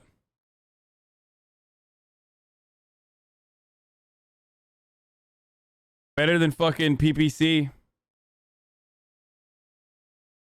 All right, let's get back to fucking the Brian Laundrie. Search for Brian Laundrie, who's still the only person of interest in the Gabby Petito case. Trevor Alton's in Northport, Florida, where the FBI searched Laundrie's parents' home. Good morning, Trevor. Good morning, Michael. We watched yesterday as the FBI and police took that big new step in the Gabby Petito case, raiding this home here of Brian Laundrie and his parents. And we know investigators believe they found Gabby's body out in Wyoming, but it's expected today we could get confirmation that it's her, and we could also learn how she died. This morning, as officials await the results of the autopsy of the body believed to be Gabby Petito. Sir, behind the car, behind the tape. Armed police and FBI agents raiding the family home of her boyfriend Brian Laundrie, who is still missing.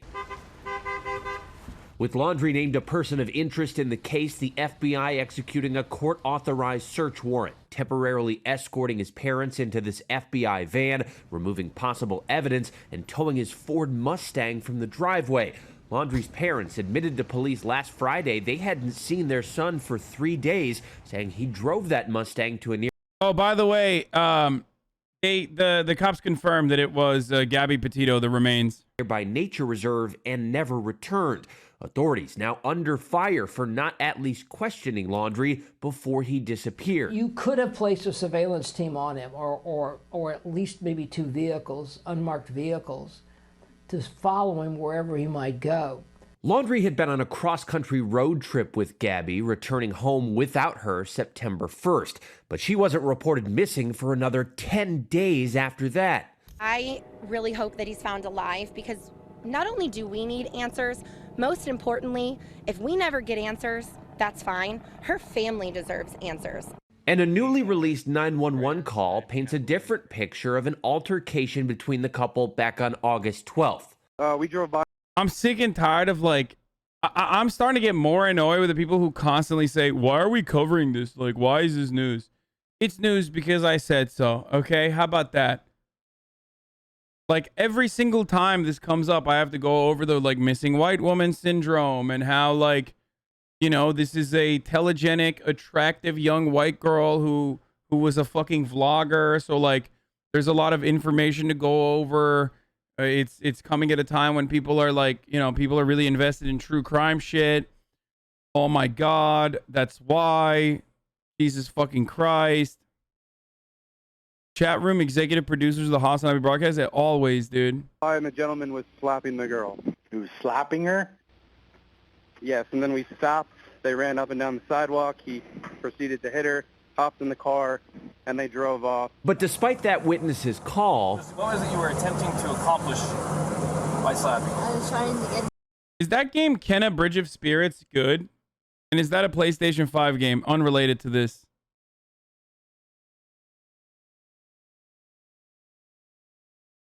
PS5 and PC? Well, it doesn't sound to me like she attempted to injure him. in the police report, responding officers say the incident seemed to be less of a domestic dispute and more of a mental, emotional health break. The officers separating the couple for the night, one escorting Laundrie to a nearby hotel, while Gabby stayed with the van. National Park Service Ranger Melissa Holes tells the Deseret News she responded to the call and sat with Petito for more than an hour in her squad car, where she advised the 22-year-old she and Laundrie were in a toxic relationship. But it seemed Gabby had a lot of anxiety about being away from him. And this comes as we're learning new details about the final text from Gabby's phone. According to a previous search warrant obtained by ABC News, it was sent to her mother August 26th, the day after their final phone call. It reads, "Can you help Stan? I just keep getting his voicemails and missed calls." But her mother says Stan is Gabby's grandfather, and Gabby never referred to him that way. She told police this was not normal behavior. And today we were expecting to hear more from the Laundrie family's attorney. He'd scheduled a press conference for... Wow, foolproof, dude. This guy really took all the necessary steps. I guess he's innocent. Wild, like. Literally the absolute fucking... like, there are no good ways to do a murder, obviously. But my God, dude. Like, this guy, Brian Laundrie, he's just like the most Florida murderer out there, dude. Straight up, the most fucking Florida murderer out there. He's just like literally doing the most Florida shit. Jesus Christ. This afternoon, but that was scrapped late last night, and the attorney tells ABC News he made that decision after speaking with the FBI. Well, hey there, GMA fans. Robin. Generally, people who are dumb enough to murder someone are also dumb enough to not get away with it. Unless they're in fucking Florida. Yeah, they ruled it a homicide, and they said that the remains are Gabby Petito's, and they actually ruled it a homicide. So now, you know, officially, fucking Brian Laundrie can be considered a goddamn suspect in a fucking murder case. Holy shit. Unless it's Montana, you mean? No, dude. The fucking Florida cops fucked this up, too. There's a new push. CNN follows Taliban leaders as he patrols busy streets. See how the people are feeling. Jordan Peterson, why you shouldn't trust science. What?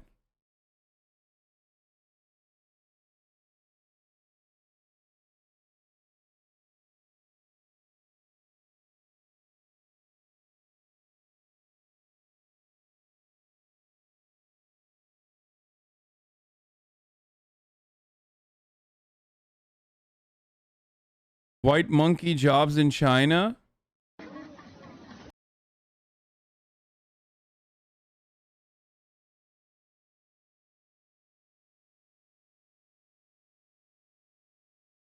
It is actually kind of interesting. Okay, let's... By Taliban fighters to control Kabul's business district. Taliban commander Mansour Haqqani is on a... Bro, what's going on with CNN, bro? Okay, listen, I just gotta say something, okay?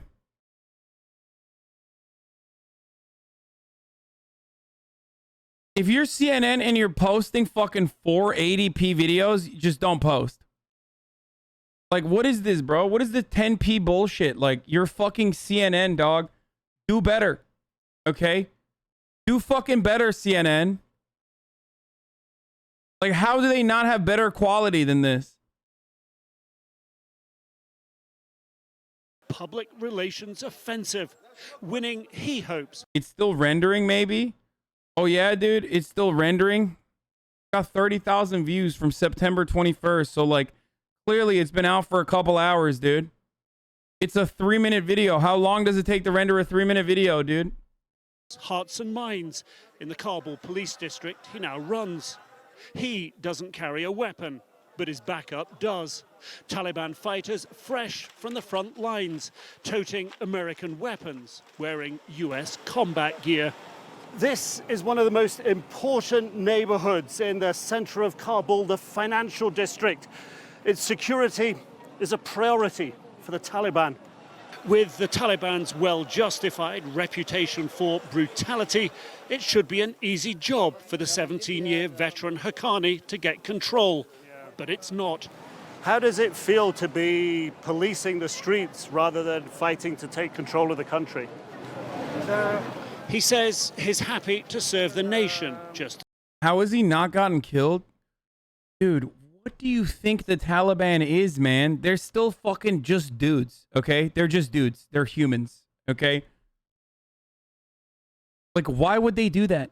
They're doing PR. That's the government. Like, you're literally looking at the government of a country right now, and you're going, why are they not murdering a journalist that's allowing them to do, you know, public relations? If you underestimate your enemy, if you consider the Taliban to be your enemy, which is understandable to think so, then you're underestimating them by thinking that they're like bloodthirsty animals who don't operate with like any sort of other alternative motives. They're just like fucking literally murdering. They just want to murder people. Even from a fucking Sun Tzu perspective, you should be a little bit more aware of like, you should be a little bit more aware of like the interests that your enemies have. as before to bring Sharia religious law to the city. But there are lots of people, a lot of corruption, and a lot of thieving to get rid of. Even when they were leading insurgencies in Afghanistan and doing jihad, they were fucking willing to talk to U.S. journalists. Dude, that's the funniest thing. Like, they always are like, dude, what the fuck? Like, I can't believe journalists. Like, bro, why would they do that? Like, they are the government. Even when they were an insurgency, they were still talking to the journalists. They need PR. They want to get their message out, dude. They want clout, okay? They're fucking clout sharks, like everyone else. He says Haqqani's posting used to be the city's plum police job. Lots of money, lots of shakedowns. You get the feeling walking along here that people are still being a little bit cautious about the Taliban. But at the same time, they're out on the streets, they're trading, they're doing business. So it feels like it's settling down. We probably have killed more journalists than the Taliban has, actually, now that I think about it. Because, like, if they fucking kill a journalist, like, they're ripped. You know what I mean? Like, they'll kill journalists, like, here and there, right? Like, they'll execute them, and it's a fucking big deal, right? And when they do it, obviously, like, you know, the entire world condemns them and shit like that. We literally murder journalists regularly. There's a person in this chat right now that went to jail and went to prison and was tortured for exposing that. So, you know, we're number one at murdering journalists. I assume we probably killed more journalists than the Taliban has. Down, but it's that kind of uneasy feeling. Which way is it going to go? We are happy, this gold trader tells me. No corruption so far. I can leave work after dark. It's safer. So how is the situation here now? The situation is very good. You know, if you see like 1 year ago, 2 years ago, we see. My dude is like 18 and 80 at the same time. How? This is the most baby-faced motherfucker out there, dude. They call him Babyface Mahmoud. Mahmoud Babyface. Look at this dude, bro. Are you 18 or are you 80? What's happening? Thief and robbery here, and no safety here. Now with Taliban, I hope, inshallah, it has very, very life good. You know? You sure? Are you sure? The guy's like, are you sure? Are you sure? Come on. Are you sure? Just like tell us it's bad, okay? Just come on, dude. With the Taliban within earshot, it's hard to know for sure how. Motherfucker, he said there's order, and he's like, it's not good enough. And of course, I'm going to add additional seasoning to the commentary now. How people really feel. But despite their presence, several brave women approach us. This woman, close to tears, tells me she is a widow with 6 children. The Taliban fired her from a government job, sent her home without pay. As we talk, another woman comes forward. Also out of work, she says, because the Hey, what's up? To all the chatters who were like, oh, he can't say it's bad because then they'll murder him. So why are these women saying it's bad?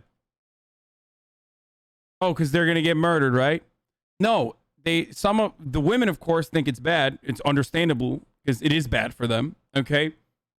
Obviously, however, the situation for the women in Kabul is bad. The situation for women and everyone in general in the fucking villages, though, is a lot better than than it was before, because American military presence made it worse for them. They were getting fucking murdered. They were getting murdered by our drones. They were getting murdered by our soldiers. They were getting fucking killed or having their houses like lit on fucking fire strictly so that the American military could like go through a line without IEDs exploding. You guys know that? That's like one of the most psychotic things. Yo, this dude is just like, he is just fucking throwing shapes at the camera right here.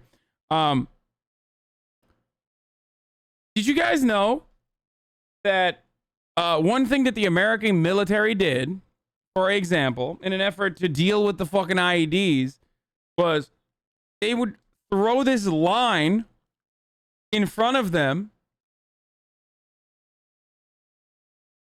that had grenades on it.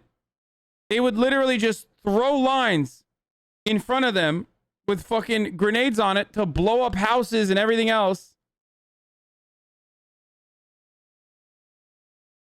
so they could just drive through that. They would just like blow up a fucking village with an explosive rope just so they could go fucking 50 feet.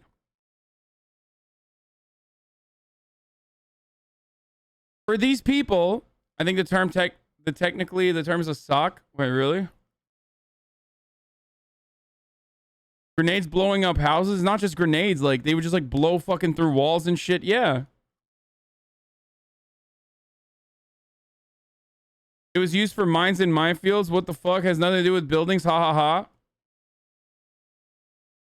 When the American military wanted to go through a fucking straight line, they would literally blow up the fucking middle of the goddamn village. And there are dumbass motherfuckers in the chat telling me that that was actually acceptable. Like, you're a psycho, dude. A mic click.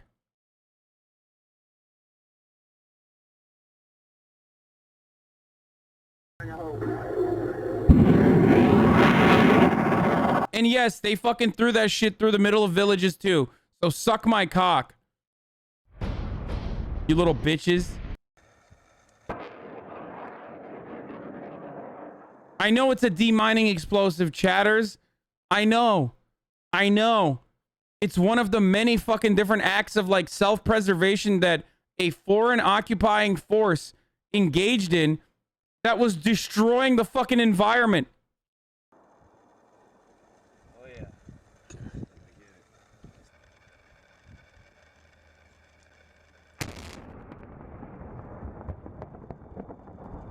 Motivate. Excellent defense as usual, Dr. Hasan. Yo, I don't understand how you can look at literally this and be like, for the U.S. troops to go through here, for the U.S. troops to go through fucking 50 yards, it was totally justifiable to just blow up entire fucking, blow up routes through in the process in an effort to fucking demine an area, or whether there's a mine there or not. They're used in abandoned villages. No one lived there for years.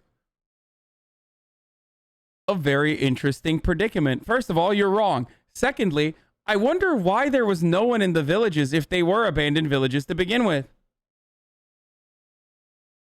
I wonder fucking why people were displaced. I wonder who displaced them or why they got displaced.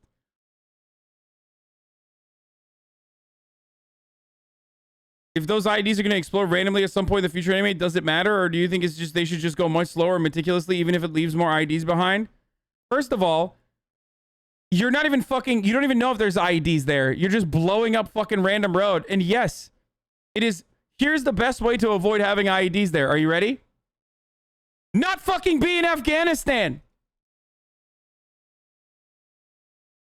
I can't believe there's idiots in my chat that are unironically defending, like, they were killing entire families with bulldozers, destroying buildings in Fallujah. Yeah, like, how are you going to tell me that the American president of Afghanistan was actually, how are we going to try to retcon the American occupation in Afghanistan? Lol, just die soldiers? No, just don't be there. Here's the best way to make sure that not a single fucking soldier dies in Afghanistan. Don't go there. Don't go to Afghanistan. Do not come. Do not come. They can't not be there, dude. What the fuck? Okay, I'll just go through it and die. What, are you fucking stupid? It is them or us? Oh, you are fucking stupid. Oh, man. What is going on today, dude? I got some fucking real idiots in the chat.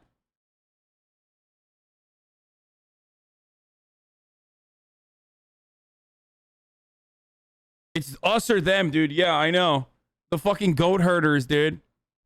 They were a real threat to your existence, dumbass. Imagine the Taliban dropping bombs in an empty field here in the US. Yeah.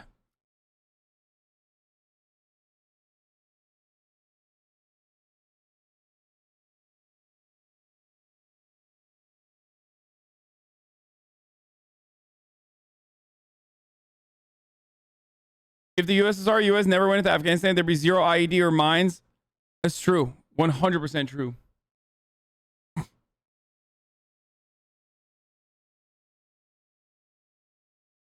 I don't get it. Like, are there actually genuine psychopaths in here that are like trying to justify this? What the fuck's wrong with you, dude? Are you fucking insane? Motivate. Bro, if they came to your fucking house, dude, and they blew it up, what the fuck would you do? Like, there is nothing more understandable or reasonable than taking up arms against a fucking foreign occupying force. They at least exhibited the fucking bravery to fight back against a Western force that was in their homes, murdering their fucking children from the sky or directly with bullets, bulldozing their fucking towns, blowing up their fucking towns just so they could go for 50 fucking yards uninterrupted. Are you out of your fucking mind, dude? And they won too, so, you know, get fucked, chatter. They literally fucking won, so sucks to suck. All of the weapons and all the money in the world, and you couldn't beat a bunch of fucking goat herders wearing goddamn flip-flops, using weapons that we gave them 20 years prior. Oh my god, dude. How fucking pathetic.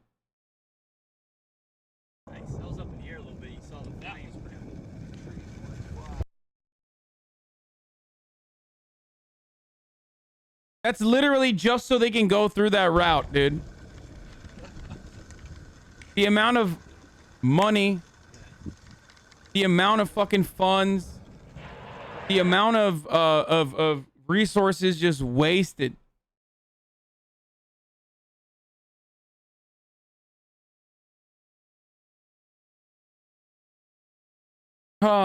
We are significantly fucking worse as far as like terrorists goes.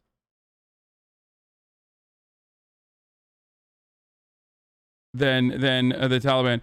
At a certain point, do you think the world has to accept that either Afghanistan will fight its own civil war or it will be a land where women are oppressed? Is it the rest of the world's responsibility? Genuinely curious. Thanks, man. It is not anyone else's responsibility, and as a matter of fact, hey, but wait, hold on. I thought that they don't like impact the villages. That's so weird.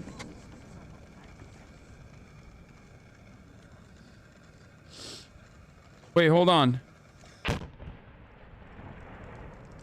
Wait, that's so weird. That chatter was saying that they don't go near the villages. What? What's happening? Wait, hold on. This must be fake, right? Spell out my name. Thank you for the 10 gifted subs.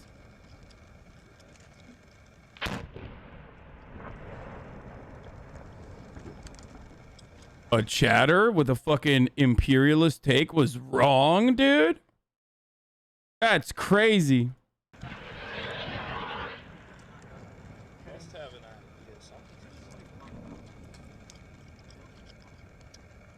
This might actually just be a training facility to show the weapons, by the way. But there is, like, I don't know where the fuck this is. This might not be in Afghanistan. Oh, never mind. It is in Afghanistan. I'm a retired combat engineer. Did this many times.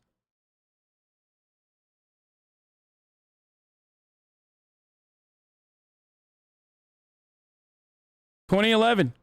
10 years ago, they were doing this.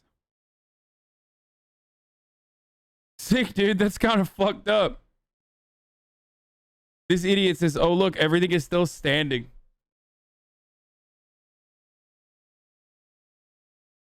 Yo, why don't they come to your house, dude?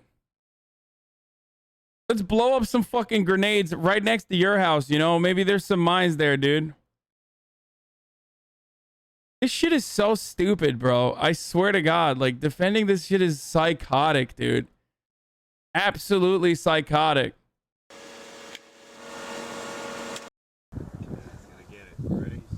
Wait a minute. Wait, hold on. What the fuck? Wait, I don't understand. They're going through yet another village.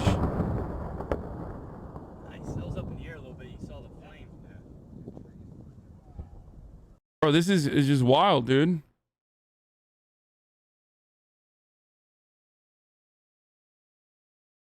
Sorry about the ears. It's the same video.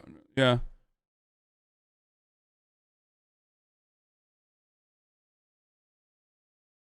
Better safe than sorry. I'd rather blow up the road than risk driving over an IED. What am I going to do? Ignore command and AWOL? Well, here's one opportunity that you have. Don't be a fucking idiot after the fact and try to defend the dumbass decisions that the dumbass American military gave your dumbass. Like, you know, that's $0 for you, okay? Like, yeah, you were fucking hoorah shit, okay? You married your fucking high school sweetheart at 19. You got a fucking nice little Camaro down payment, okay? You signed your goddamn life to the American military. You got fucked up. You saw your friends get fucking murdered, okay? You probably did a little bit of murdering yourself. Now, you're in a state where it is impossible for you to fucking repair your brain. Here's one thing you can do. Shut the fuck up and recognize that the people fucked you over and get mad at the right people. I don't know, dude. That's one thing you can do. But no. Instead, you're still like, oh, what am I going to do in this fantasy scenario? You've been following me since 2019, dude. 2019. Holy shit.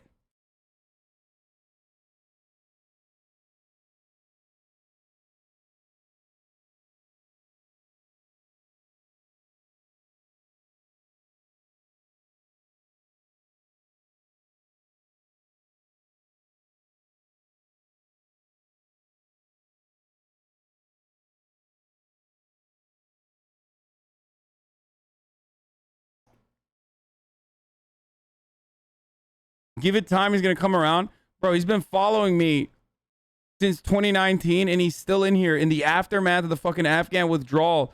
The Afghanistan withdrawal, he's still fucking trying to describe this as like a win or a dub. I don't know if it's like repairable. You know what I mean? Taliban stopped girls she taught from going to school. She's been paid for next month, but has no idea what happens after that. It's up to Haqqani to choose whether he'll be firm and respected or forceful and feared like the Taliban before, which way he'll tip, a bellwether for the country. I asked him. He's a juicer. He barely watches you. Motherfucker's been following me since 2019, and he's a juicer vet. That very important question, what is he doing with his thieves? Is he cutting their hands off the same way that the Taliban used to do? He told me no plans for it right now. If he's a juicer vet, then he's probably like JROTC or some Jake? shit. Not right now. Nick Robertson in Kabul. Thanks. Okay, how do the 1918 and COVID-19 pandemics compare? As of yesterday, we have officially passed the same amount of fatalities from the Spanish flu, folks, also known as the Kansas flu, for the record. So there's that. I know many of you wonderful anti-vaxxers, psychos that still watch me for some fucking reason, but like have been totally blindingly radicalized by anti-vaxxer rhetoric, swiftly fucking responded to me on my Instagram post saying, we have 3 times the fucking people now, dumbass. It's like, oh, dude, what a dub. What a big dub. What a fucking big dub that is for us. You know what else changed from 1918 and COVID-19? We learned, or supposedly we were supposed to learn from the fucking 1918 pandemic. Okay? We also have something called modern medicine.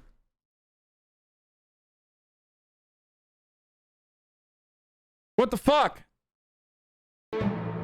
As of this morning, more than 675,000 Americans have been killed by coronavirus. That is more deaths than in the 1918 flu pandemic. It's approximately 1 in 490 Americans, mothers, fathers, friends, brothers, all gone.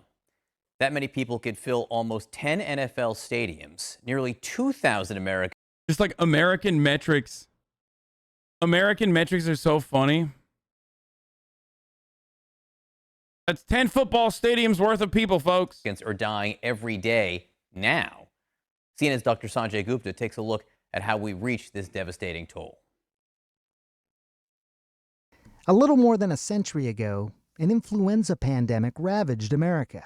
There were 4 waves of the 1918-1919 pandemic. The 2 greatest occurred in the fall of 1918 and the winter of 1919.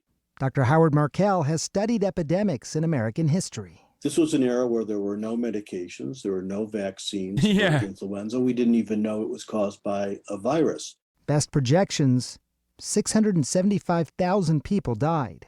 Fast forward to today, a grim milestone. Deaths from the coronavirus pandemic have surpassed that figure. More than 675,000 people have now died of COVID-19 in the United States. Just sadness because it didn't have to be this high. It is true that back in 1918, the population was a third of what it is today. But that entire population was at the mercy of the pandemic because there were no vaccines. But today, a different problem in the United States, a reluctance to use the vaccines, the very tool our ancestors wish they had had. They don't want us to fill football stadiums, so CNN is just making fun of us by bringing up football stadiums to remind us of what we lost, brothers. Don't be caught up in that. Unvaccinated that are driving this present surge that's resulting in many hospitalizations. Did you know trying to survive a war I didn't vote for or enlist for was such a bad thing? Sheesh. I should have just drove through the 25 IADs that would have killed me. Bro, this dude is literally LARPing. There's no shot if they're a fucking XQC stan. If they're a juicer, that there's a JROTC Andy LARPing, dude. Motherfuckers that say sheesh did not go to Afghanistan, okay? There's no shot. You never went to Afghanistan. I just don't believe it. I literally do not believe it. You're an XQC fan who says sheesh, you're 14 years old, okay? JROTC does not mean you fucking, went to Afghanistan. He's talking about how he didn't enlist for Afghanistan, dude. What were you, drafted? You were drafted, dude? My man was sheeshing in fucking Battle Royale thinking that he's like actually in Afghanistan. I'm 24 and I just went there recently, but I still know the war is bullshit. Also sheesh. But like you're 24. You would never say like, I didn't enlist for this war that I didn't vote for.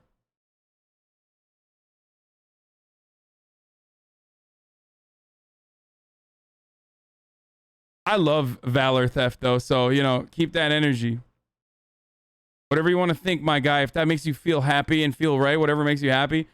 Dude, I literally talk to actual fucking veterans and I tell them way worse shit than you to their faces. So I don't know what you want me to do with this. Like, it's not like, I mean, there's a famous Purple Heart veteran. I don't know if you know him or not, who is, you know, now a congressperson. I notoriously said some things about him that are fucking way worse than your fucking bitch ass JROTC ass. Need for intensive care unit. Talking about, I didn't enlist for this. Like, yeah, motherfucker, you went to Vietnam, dude. So the record number of deaths that we're seeing. We have had some capacity open up, and it is not because these patients are miraculously getting better and going home. It's because they're dying. Federal health officials now say we're in a pandemic of the unvaccinated. When 99% of the people who are dying of COVID today don't have a vaccine, that's perfect proof that you need to be vaccinated. It all raises an uncomfortable question. What are we willing to accept when it comes to deaths? This is the death toll over time so far. 1,000 in March of 2020. 300,000 by the end of last year. Twice that many by this summer. Some now ask, could there be 1 million tragic deaths before this is all over? I certainly hope not. I hope not. I don't believe at all that that is something that is an inevitability by any means. If we get the overwhelming proportion of our population vaccinated, we're not going to see that at all. But that means getting most of some 70 million eligible adults vaccinated. An effort that's been poisoned by politics and misinformation.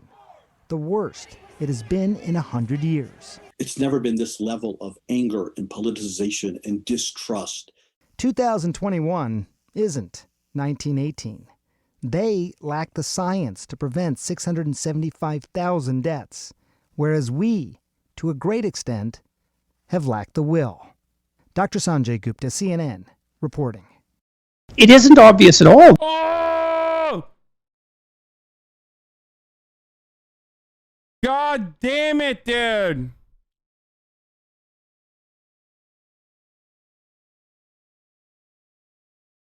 I just found out someone has a fake Vax card. Figure out where they got it from. Like, act like you are interested in getting one. Figure out where they got it from, and then fucking, you know, alert the authorities. That's right. Snitch on these motherfuckers, dude. Straight up. Unless they're hot.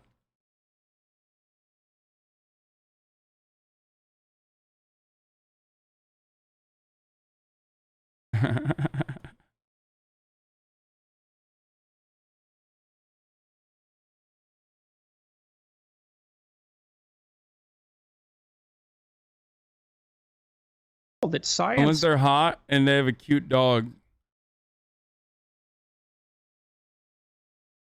Sir, this is a McDaniels? What the fuck?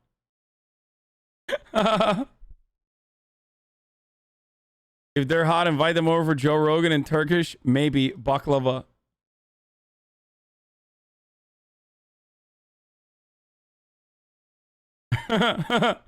Sir, this is a McDaniels. What is that? What is that? Is that like an actual meme, or did this guy just fucking...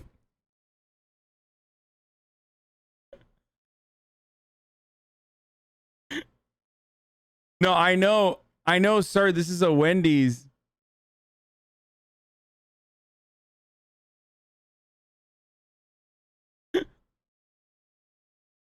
I know that, sir, this is a Wendy's joke, but I didn't know that, like, there was a, sir, this is a McDonald's, or rather, even funnier than that, sir, this is a McDaniels. Or maybe he was doing a play on words because it's Sarah McDaniel, the fucking girl's name, crotchy.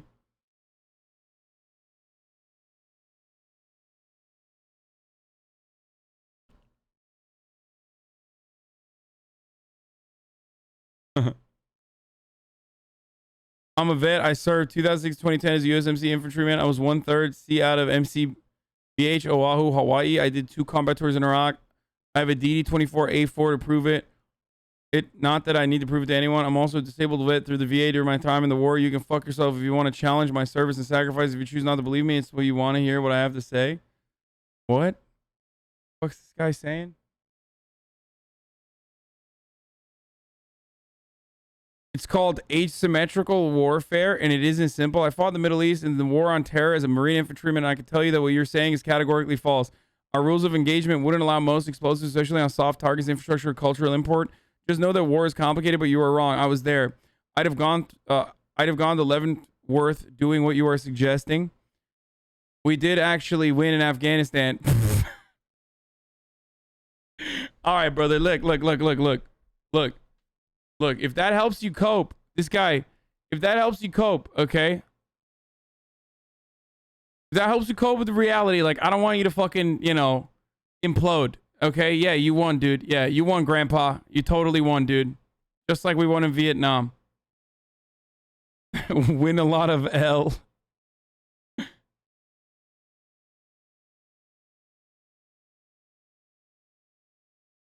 That's funny, dude. We were never going to annex it. All goals were met, and the Taliban and ISIS was devastated. Yeah, they were so devastated that they fucking run the country now, dude. Oh, bro, our goal was just like fucking, you know, devastate Taliban into like, you know, running the country. ISIS, by the way. Oh, ISIS was devastated in Afghanistan? Oh, wow, that's crazy, man. Thank God. Doing a lot of fucking celebration for nothing you did right there. I love it, dude. I love veterans who are like, dude, we did everything. Bro, you literally, how do you not recognize that you just like fucked your own body up for no reason? I guess it's hard to admit that, though. It's not great. Yeah, Taliban's out here suffering from success, dude. Motherfuckers are like on paddle dinghies with RPGs, like running around doing Taliban summer. They're doing Taliboy summer out there running the fucking country. Meanwhile, this guy's like literally just fucked up. Okay, permanently fucked up, and he's like, "Nah, we won. We fucking won, dude. I swear to God, we won." Like, God damn, dude. It was an overwhelming victory. We knew the Taliban were to reshake the country. They estimated 6 months and clearly got it wrong, but the war was an absolute victory.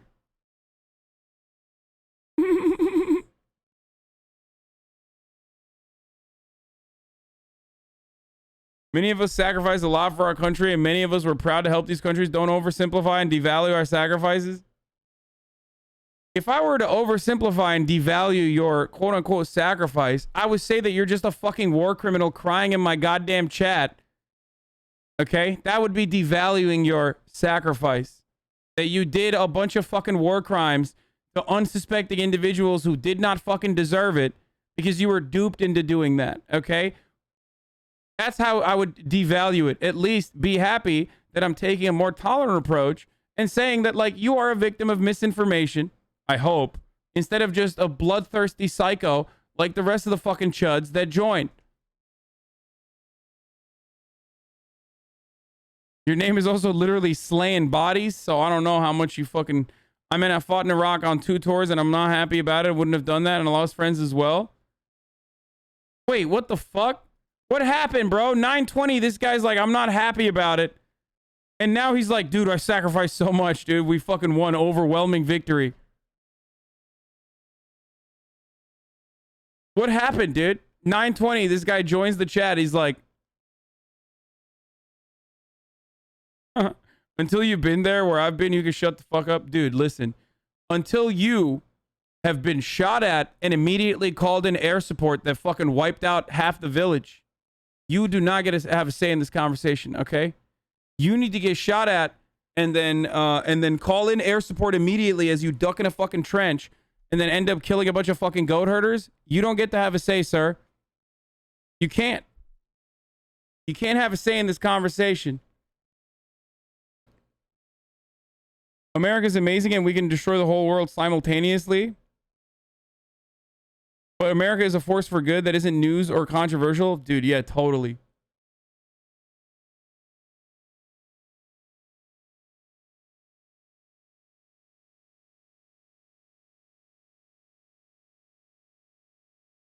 Listen, man.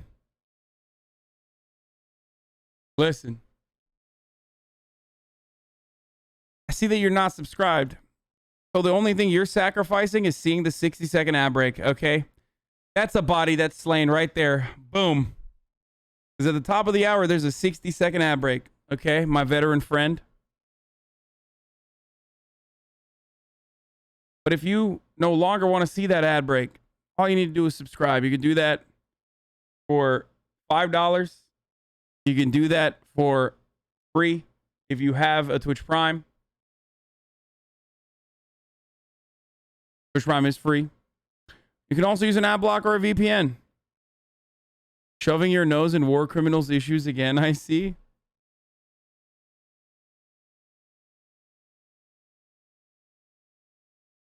My girlfriend, this guy's wife, thinks we should redeploy to Afghanistan. What do you think? Stop, dude. I mean, this dude is like, he's at the precipice. I think like making fun of him this way is not appropriate. Like, I think he recognizes that, you know, there was a lot of fucked up shit that they did. Oh, fuck. He did get an...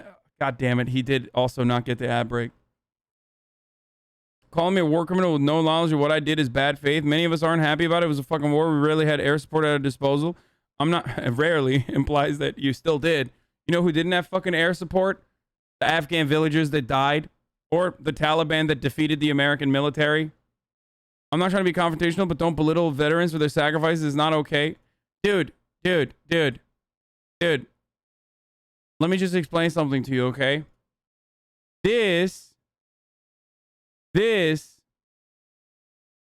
right here, or like whatever you fucking originally said, doesn't match with the rest of what you're saying. So no, of course I'm gonna fucking belittle people that are delusional and still advance the jingoistic American exceptionalist narrative that gets a bunch of other fucking young men and women to join just like you and get fucked up just like you. So if you're fucking smart enough to recognize that like you did a lot of fucked up shit and you were there unwillingly, then you should probably pick a goddamn side, or at least the right side, and urge others to not make the same fucking mistakes that you did. But you're simultaneously trying to justify your actions there. Because I get it. Like, you did some fucked up shit, and it's probably not great. So you have to make it seem like you did something. You were a force for good.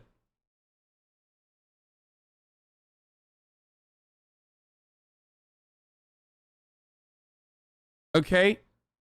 A lot of people in here are not going to be as compassionate as I am. Okay? But like, ultimately, your sacrifices are literally reduced to, first of all, you did it exclusively for the military-industrial complex lining their fucking pockets. Fat cat generals, lobbyists, defense contractors that made a killing while you were getting killed or doing the killing. Okay, all of your friends. You fucking broke your body for literally no reason, and they lied to you the entire way and told you you're actually doing it as a force for good. Okay, as a force for good. And it's easier to fucking cope with that and see the devastating failure of the military occupation in Afghanistan instead of recognizing that and seeing that like everything that the American government has done has been horrible there. You're like, oh no, we're a force for good, dude. We're a force for good. Recognize you were lied to and try to stop others from also getting fucking lied to in a similar capacity. Okay? R.I.P. Chris Kyle. Fuck Chris Kyle. Piece of shit.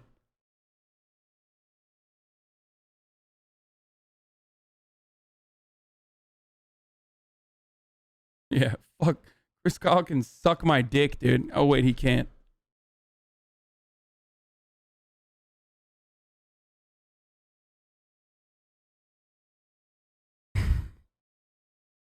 Jesse the Body Ventura absolutely fucking bodied him.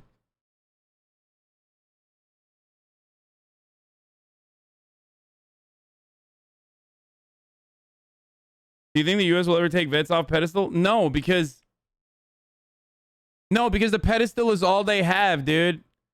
That's the other thing. Like, Listen. The pedestal is the only thing we have to offer to veterans. It's not like we're going to give them like adequate health care. They have to still have, now they have PTSD and they have to fucking, you know, and they got a shitty communications degree that the government paid for. Okay, great. But now they still can't get a job. And they're double fucked because of the PTSD. So, you know, we just say, oh man, we venerate our veterans. We love them, you know, respect the troops. And then, you know, shut the fuck up. Here you go. $10 off at Denny's on Wednesdays. Okay. Shut the fuck up and eat your Denny's. That's all you get, dude. That's all you fucking ever are going to get. So if you recognize how dog shit that is, that maybe instead of getting mad at me for telling you the truth, and you know, you should join my side and try to prevent others from getting fucked over in a similar capacity. Was Chris Kyle actually a bad dude? I don't know, man. What do you think about a guy who literally lied about fucking going to Katrina and sniping black people on top of the fucking Superdome? Like, didn't have to lie about that, but he did regardless.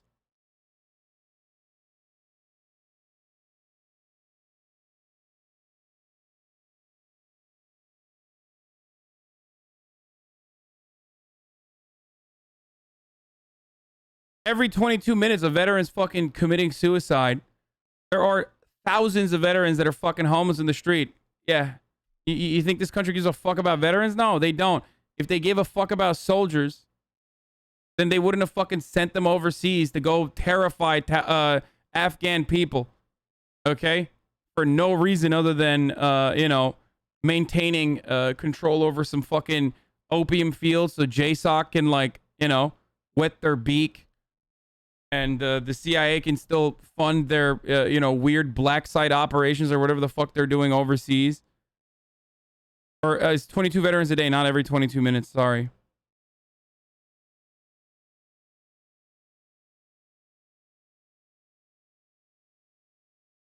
Come the fuck on, dude.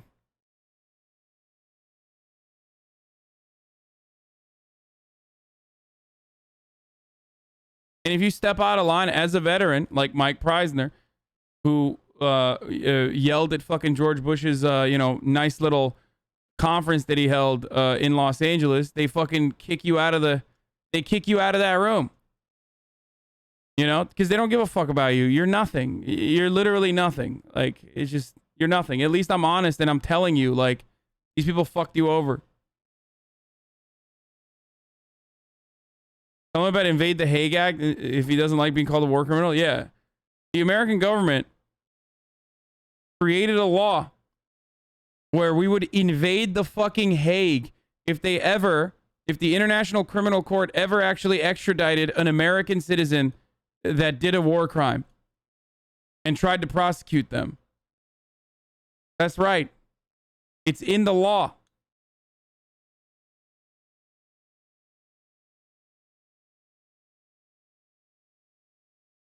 Valor is a recruitment tool. It's a justification for their deaths. It's how you can ask them for everything and then give them nothing in return. That's it. Fuck the warmongers, all of them. Exactly.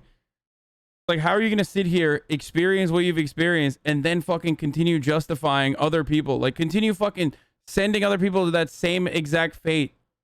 That's so shitty. Like, you didn't even do well. Like, you're not even in a better off position. How are you going to fucking now, you know, sit around and continue that same propaganda to send other fucking young kids?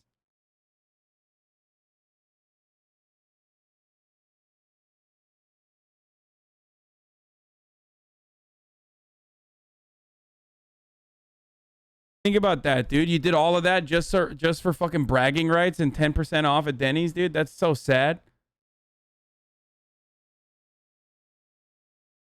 The Hague is the International Criminal Court where war criminals are prosecuted. Can provide us with guides as to what constitutes the appropriate values. And it's not obvious to scientists. In fact, I would say that science in some sense was designed so that that was something it didn't even try to do. I was on YouTube in 2006, right? And then 2009 doing every week. And there were no conservatives. There were no real Christians. That no one of significant note, not like today, like yourself or other even other Christian and political channels out there, self-help, however we want to describe them. It was the edgy atheist territory, right? It was you were an atheist or bust. And I watched them sort of always try and attack. I can't watch these fucking losers, dude. All right, let's do something fun. Oh, yeah, I can't. I'm done with that. I don't want to watch the white monkey video either. I don't really care about that.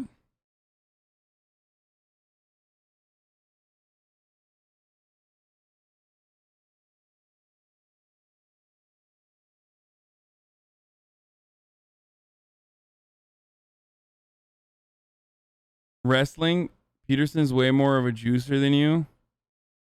How the United States ended up with 2 right-wing parties. We were going to watch that. Found a prison that's been converted to an influencer hotel. Shut the fuck up. Are you serious?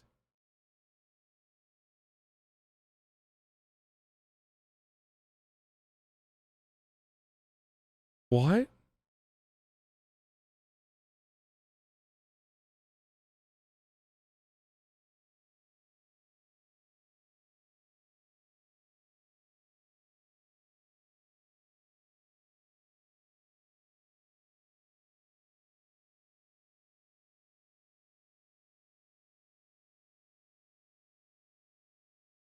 It's the JoJo prison.